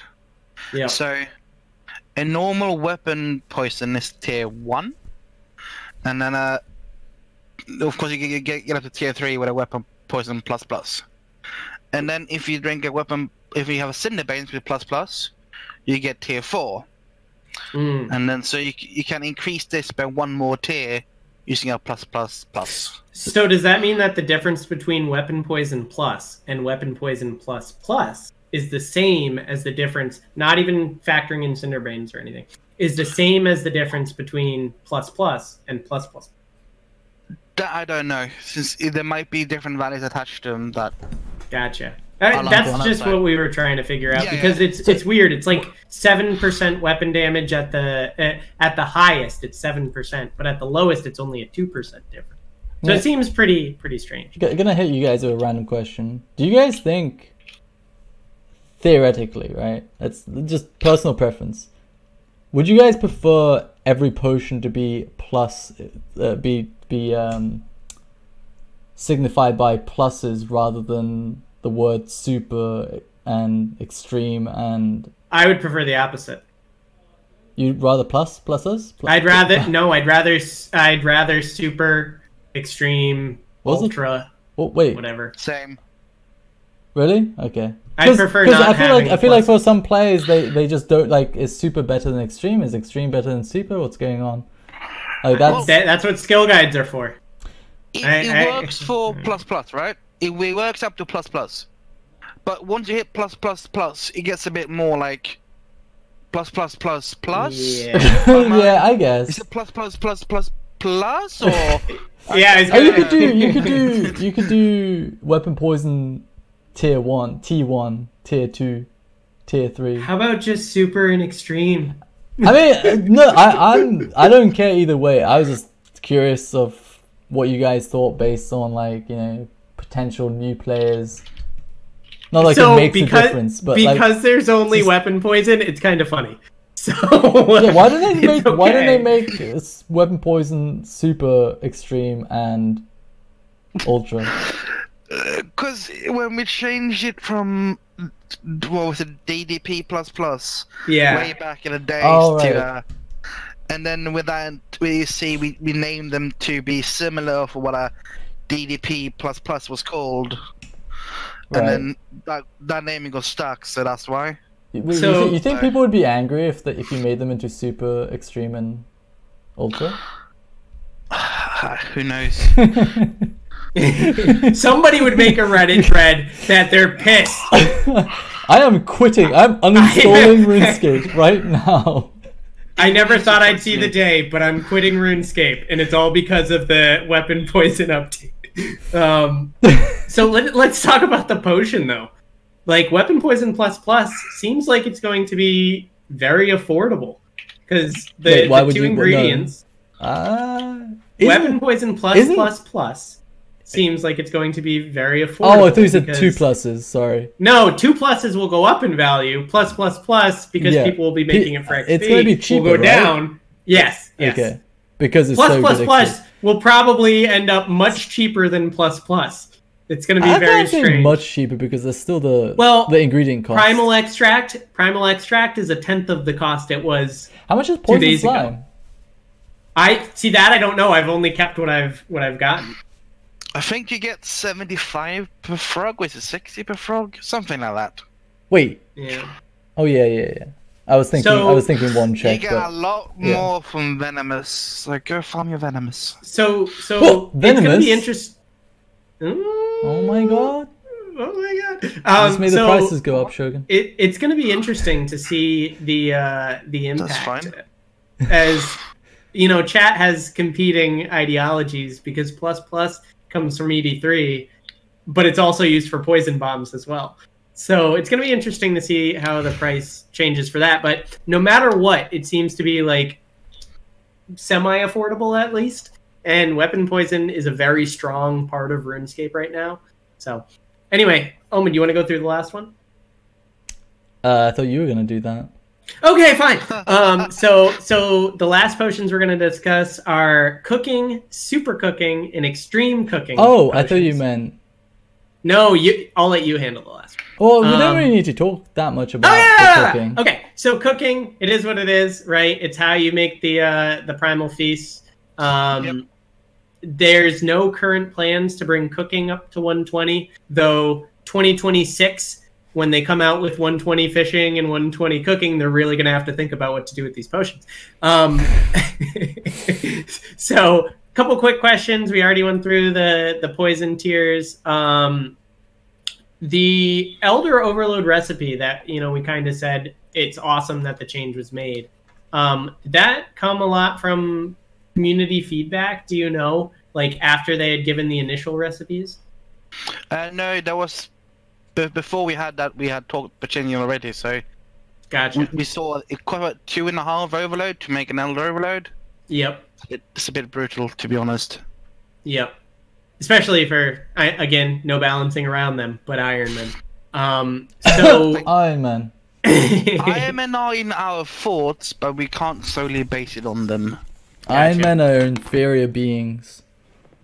Mainscape all the way. Anyway. So the last component of 120 Herblore, the skill's signature benefit, the overload-like component, the Blessed Flask. It takes 118 Herblore and 40k blessed sand, 1200 soda ash, 1200 red sandstone, 1200 crystal flex sandstone, 50 hydrix ball tips, 250 gold, luminite, mithril, nechrite, phasmatite, and dark anemica stone spirits, 50 sapphire bolt tips, 250 alea sea salt, 5000 harmonic dust, glorious sylph thrill chain, holy elixir, holy water, 5 lake core, 5 holy overload, 6, 5 extreme prayer, 4, and 500 positive energy. That's a lot of stuff. And Omid and I were mathing it out before. It takes almost 40 hours to make, 26.66 hours, so 26 hours and 40 minutes of just grinding and blessing sand. Yeah. Don't lose it. Yeah, don't lose the Blessed Flask. That's what it all comes down to. And the sand will be tradable on Monday as well, right? Yep. So on Monday, the fine and the blessed. Now. Yep.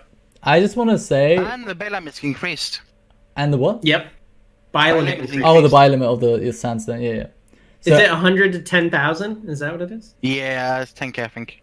Okay. That's good. So all the people with tons of sandstone can now make a bonk. But one thing I want to say is that I really like high-level, untradeable items and effects to take this long. Like, I'm totally fine as it is, apart from the buy limit. Like, I'm even fine with blessed and extra fine sand to be untradeable. But one issue that I have is that how good this blessed flask is, and I think that's most people's concern. So that's kind of how the way I phrase the question is. We talked about it. Jagex's intention has long been to add an overload-like benefit to each skill. Well, Herblore already has overloads. So does this mean there's not as much of a masterwork? Okay. More akin to masterwork than overload. Yeah. Smithing overload would be the spikes, for example. The armor spikes. That's a smithing overload in that sense. So is there Herblore masterwork? Is there not as much of a push to make the Blessed Flask as, I don't want to say essential, but as impactful for high-level gameplay? Because Omen and I were just, spitballing before. We really only could think of 2 places in the entire game where the Blessed Flask is useful as it currently stands. And that's useful, not worthwhile as well. Right. And that was kind of some niche content as well, with being hard mode Rago and pushing Shattered Worlds. So it's really kind of few and far between where it would be worth spending the time to make for something that ultimately doesn't add any convenience, because you teleport after every kill in most bosses anyway, or you have the option to it. So Omid, do you want to go through your idea for improvement?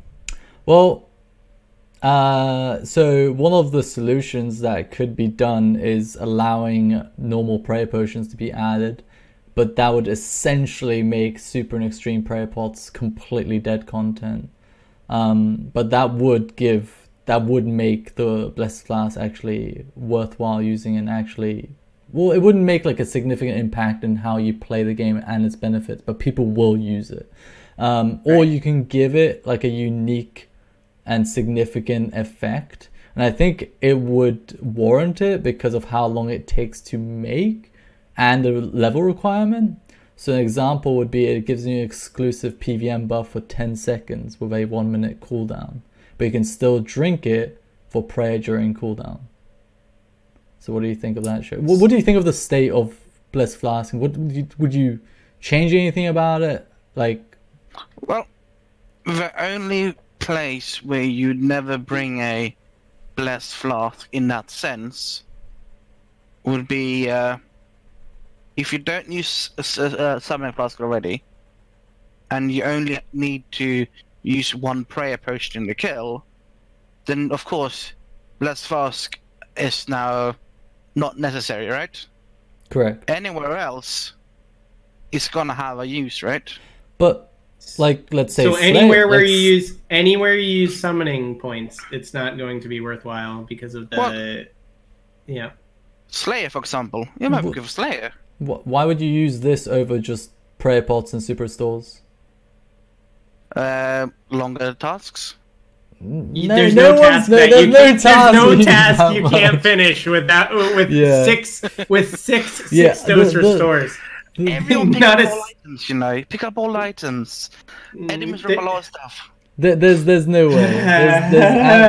I definitely don't see a realistic use. Yeah.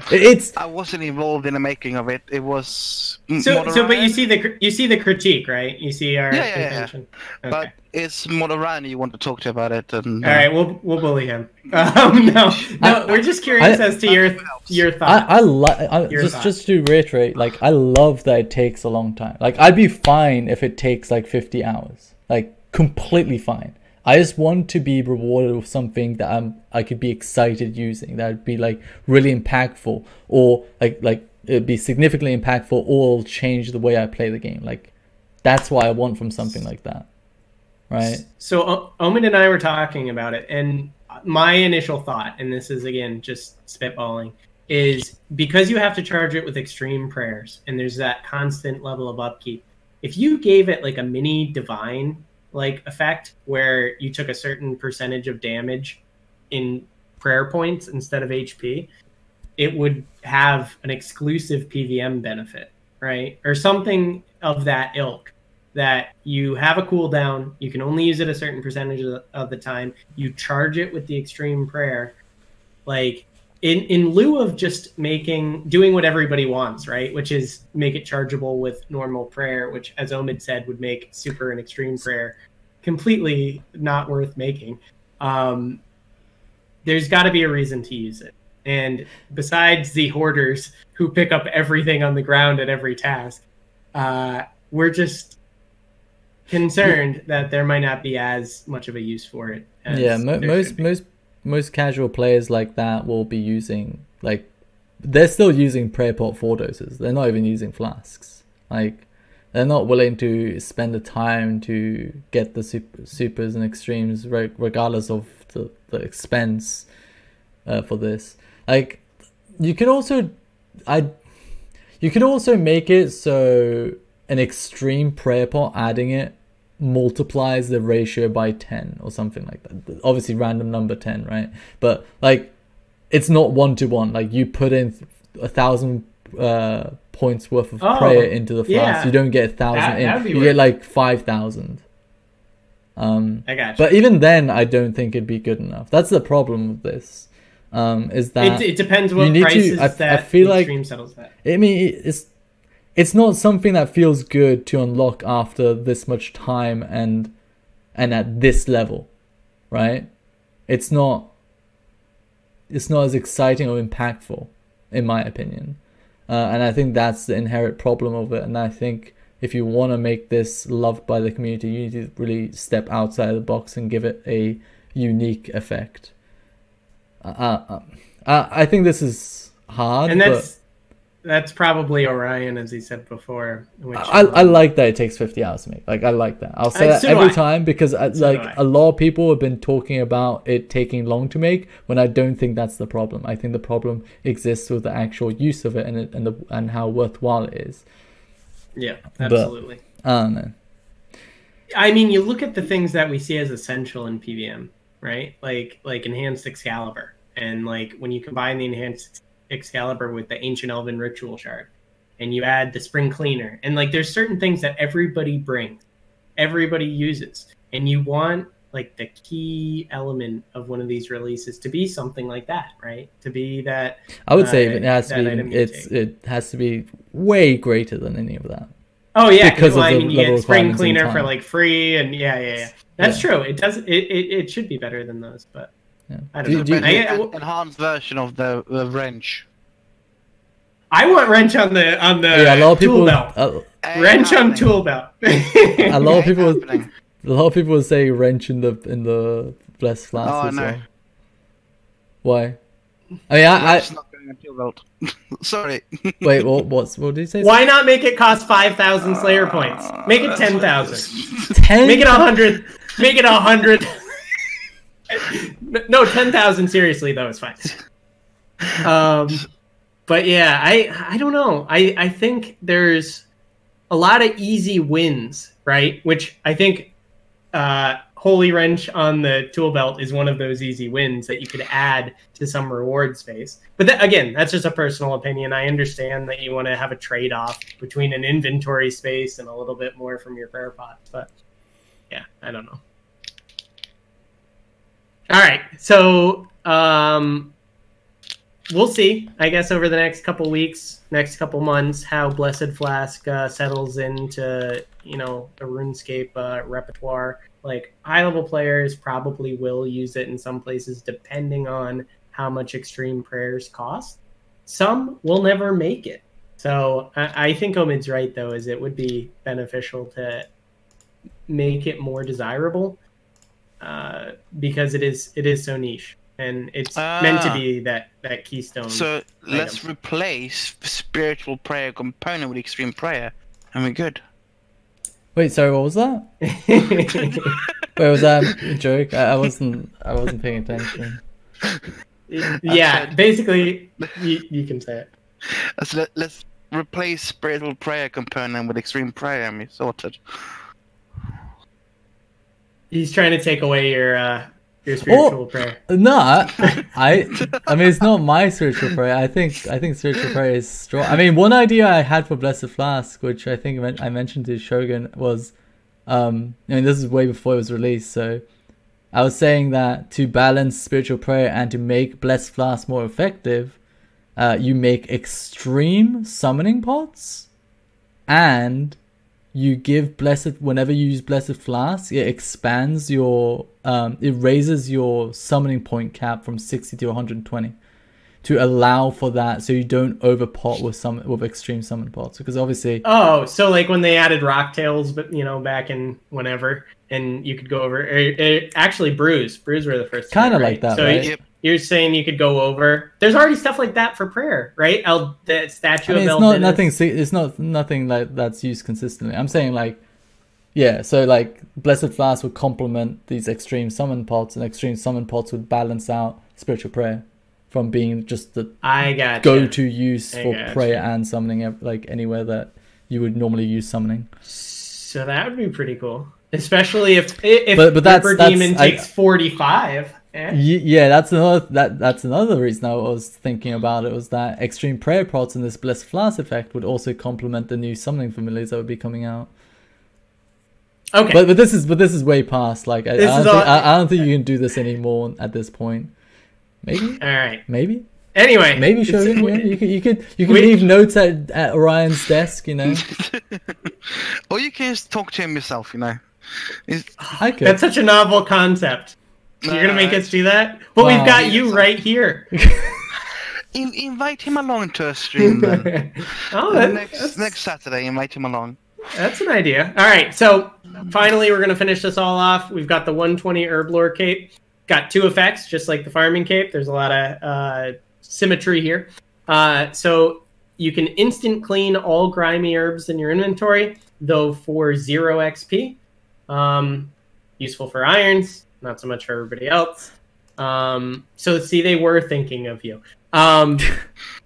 It also provides the ability to create batch overloads, which includes Supremes, Elders, and it's 5 at a time using the ingredients of 4, which is extremely good. Yeah, even I would doing go out 5 and say batches, one of the best 120s. I really like all the 120 perks. I think they did a really good job with them. Like, I think so too. Really, really good job. I like them all. Yeah. So I mean, so this one's very powerful. Nothing but praise for these. I don't have anything to say. Yeah, that's something you want. To your point, that's something. Yeah, you're like 118 Herblore. You're like, oh god, I really want 120, so I can make all these overloads so much faster. Yeah. So, all right. So those are pretty good. I don't think we have any criticism, comments other than nice. So, nice. So for you, Shogun, what has been the most interesting part of this first week of release? And it could be about this update, or generally, what do you look for after release of content? What's the most exciting part for you? It's a hard one, really. We're really fun to see people with trading going in World 2 for the dinos. That was really fun to see. Like, gotcha. How much people value each dino for, and also when people were starting to gather the first primal pulp from like using beans on the Clue Rewards, for example. Carambola, and yeah. I made so much money. Yeah. I saw so many videos of people making. The more excited the players are and happier they are, the more happy we get as well, and it's vice versa as well. The more moody you guys are, the less of motivated we guys get. You know. Right. I think a lot of it with I mentioned before the primal pulp having a limit of 100, and a lot of these that allowed primal extracts to be such good G power for such a long period of time was actually really well done. I think I always tell people this is just, if you ever want to make a lot of money, capitalize on new big updates. As soon as a big update hits, just you can make so much money. I mean, you can still probably make a lot of money. I'm pretty sure GP rates are still pretty crazy for a lot of these. Yeah, bush runs are still good for sure. Anyway, absolutely. I think that's been one of the most exciting things too, and also just the planning. Like, if you log in, unless you are actively preparing, like hardcore, trying to get those super rare egg drops, you can't just do everything day one. Like, I really love that planning time period. Yeah. I was going, I don't know if you were watching, but I was going blind with greed during release. I was just like, I couldn't like, people were like, hey Omid, have you tested this? Have you tested that? I'm like, no, I need to make primal extracts. They are 100 mil an hour. I cannot stop myself. Like, so I just made primal extracts for like 6 hours straight on stream. I couldn't stop. Yeah. This is why I'm gonna enjoy when Archaeology release is released. Since it's gonna be a lot for me to do. I'm gonna be spending money though for that. I was gonna say Archaeology. I've been thinking about it and telling everybody. I'm like, you can either make 30 bill or you can spend 30 bill. Which side are you on? Yeah. It's going to be really interesting. And it's not too far away as well. So if people missed out on making money on this and they want to do it for the next update, it's like 2 months away. It's 7 weeks away, yeah. That's crazy. It's right around the corner, really. I'm so excited for Archaeology. I've been telling Omid about Archaeology and how it's coming to RuneScape since before Divination. He calls me at like 5 a.m. and I'm like, what? Is this an emergency? He's like, Omid, I just had a thought about Archaeology. I'm like, I hang up instantly. I only call you that early to talk about Prestige. Oh, God. Anyways, let's move on to the Discord Q&A and... Whoa! No. We got one more question for Shogun. Oh, wait. No. Yeah, which Oh, right. yeah, you might not be able to tell us, but if You definitely can't. Okay, which skill would you personally like to see get the 120 treatment next, if any? The 120 treatment next. If I had to pick anyone, like, well, if it includes a new way of training it, then I have a different one. Otherwise, Sure. You can do whatever you want. Only construction, because I hate training construction. I can't stand it. I get carpal tunnel, you know? I think a lot of people would agree with that choice. If only because the usefulness of construction has gone down over the years. Like, you look at old school, it's more useful to have high construction in old school than it is in RS3, which is super weird because every other skill it's like totally opposite. But I think a lot of people would agree with that assessment. So. Add a teleport portal to Ranch Out of Time in your house. Brought back for the third time. It all comes back around. All right, Omid, It would require 155k stone. What? What kind of stone? Marble? No, Yeah, the from blessed. Oh. Sand. Anachronia stone. 150. Oh, wait, you can't get That's 155k. Wait, Oh, 155. Oh. I was like 150. That's so easy. Precisely, I mean, that's why. So, Okay. should we move to Q&A? Sure. Okay. So we have one question. Ask Shogun what he thinks about the ability to charge Blessed Flask with normal prayer. Which we did go through, but I don't know if we got your... It is like the most It's suggested. basically it would devalue everything up above. You mean like supers and extreme Super prayer? and extreme. Yeah. I mean, it would not only devalue, it would make them dead content 100%. This is definitely the easiest solution, I would imagine, but it just makes super and extreme prayer pots dead content, and I also don't think it's good enough for Blessed Flask. I want Blessed Flask to be better than that. I don't know. Oh, I just thought about something. Not that, and everybody's gonna say power creep, but what if prayer that you obtain from the Blessed Flask? So like you would have to like use one prayer point at least, and then use Blessed Flask.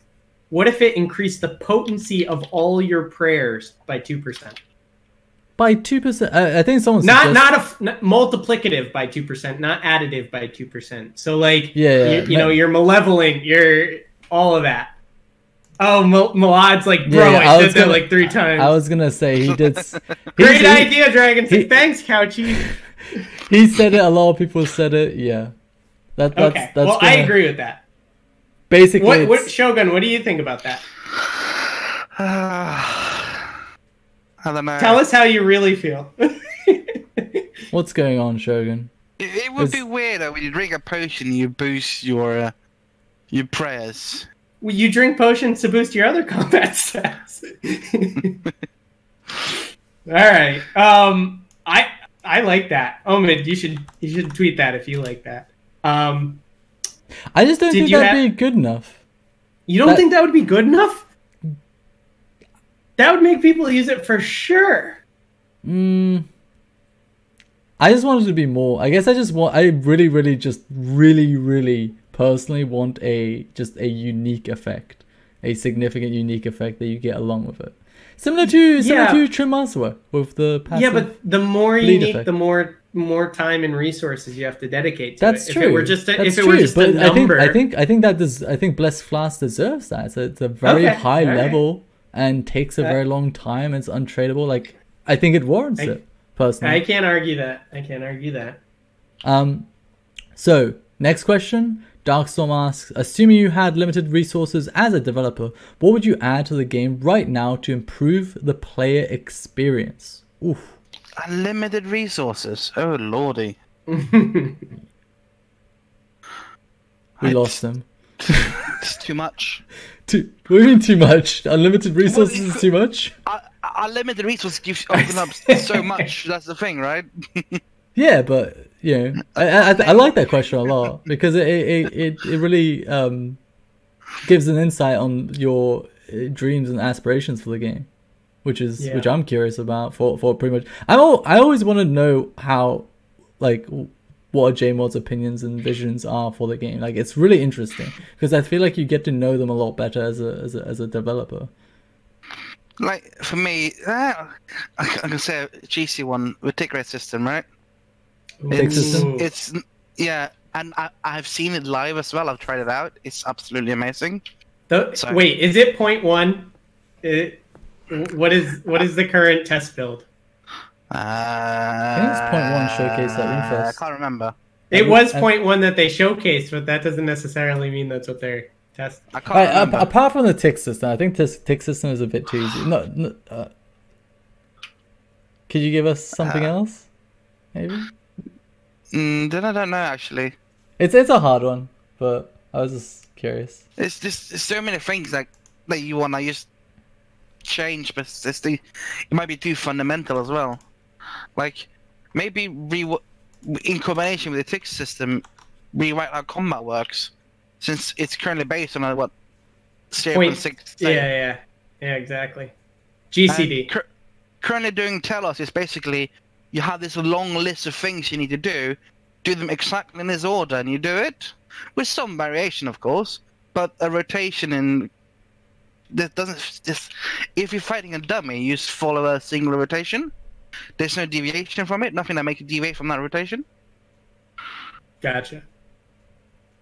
I think I get what you mean. So, like, more reactive instead of just 0.6 seconds do this, 0.6 seconds do this, 0.6 seconds do this. Yes. I get it. But so the way you phrased it, you said that was, fundamental to RuneScape. Do you think that would make RuneScape too similar to other MMOs that are more of that fluid combat style? Well, it's that, and also the more fundamental it is, the more ingrained it is in the system already, the more it's going to be to change it. So, yeah, I think the discussion on like ticks is a huge one. I'm mixed, honestly.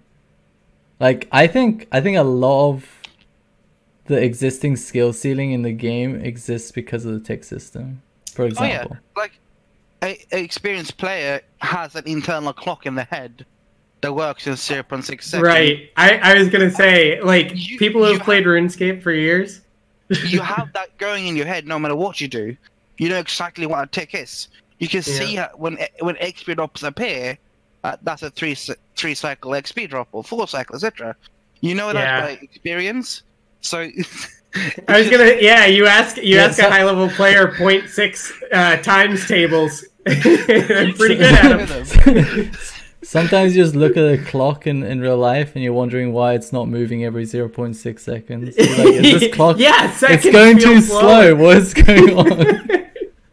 Oh god! That's a cry for help. Continue. Lightsaber asks, instead of the flower harvester effect from higher farm level, why isn't it something more useful like mushrooms or bush or even herb patches instead of? To somewhat answer that, in Shogun you can either tell me I'm totally wrong or confirm.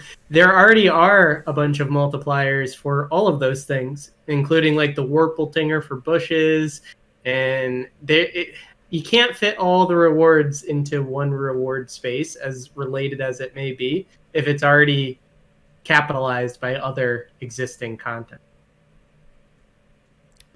Does that sound right? Because pretty much, yeah. Yeah. Should I ask the next question? Yeah. Okay. Crippler asks, what do you think of changing the Jadinko perk to the following? Herblore habitat herbs can be planted in regular herb patches.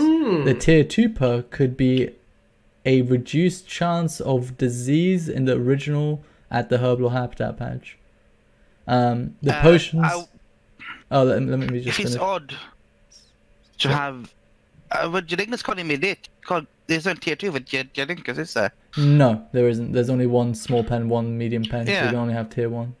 But I mean, one of the I like the potential of, like, for example, a buff could be, don't know how useful and how much it don't know how used it would be, but you can make it so the Jadinko perk would be your Herblore habitat herbs can't die or can't get disease. That wouldn't be. I think that would be fine, but I don't know how much use that would get. Yeah. But he further asks, the potions would still be locked behind untradable seeds, herbs, and Jadinko roots, but would make farming more efficient. I think making it so your Herblore habitat herbs can't die is nice. What is it currently? What is I the? can't actually remember. What's it I Jadinko? don't Scroll think up. it's known. Is it known? I don't know. I don't know. It's gotta be known. There's no way. Increases the duration of Juju potions by 30 seconds. Is what it does. I honestly do not have enough knowledge to be able to value the two. I have no idea, like, how many people use it or how often it's used and what it's used for compared to like how many people actually do like herb runs at Jadinko or at Herblore Habitat. Sorry. So Well, it's also a hunting potion, I think it is. That lasts longer now. yeah, Mm-hmm. it includes the hunter potion and the farming potion, but the farming potion doesn't really make a difference for most people because So- Some perfect Juju potions does not include the normal potions effect. yeah. So, perfect plus doesn't really matter in that regard. It's the normal potions effect that this one buffs. Mhm. Yeah, notably hunter and farming. I'd say so, yes. So I just don't know which is actually like I don't know how each of them would be impactful. So I have personally no comment on that. But yeah, I think that is it. If anyone has any closing statements or anything you want to add to anything, No, I just want to say thanks to Shogun. Yeah, thank you for agreeing coming to do on. this. yeah, it's 3.5 hours of your own time on a Saturday. So I really do appreciate it. It really means a lot. Well, I've gotten through like 4 tasks on the Yak Track so far, so it's all good.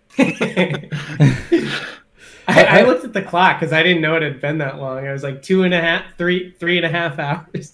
Hopefully you've enjoyed the interactions as well between like during this No, yeah, podcast it's always as well. nice. So yeah, Excellent. you can find Shogun on at JXShogun on Twitter. So I'll post his Twitter in chat. Is there anything else that I need to link? Shogun. I don't know. I don't think so. Okay. You don't have have a a blog Patreon? about your worldly Patreon? travels. Yeah, you don't have a Patreon. Premium No, snaps. I Anyways, All right. yeah. Thank you very much. don't. No worries. One sec. Also, we're doing movie night straight after I end stream. If anyone is actually interested, we'll be watching, I think, Prisoners. So yeah, thank you again, Excellent. Shogun, Thanks. and thank you No again for worries. coming on as usual. Have a great day, guys. See you. You too. See ya.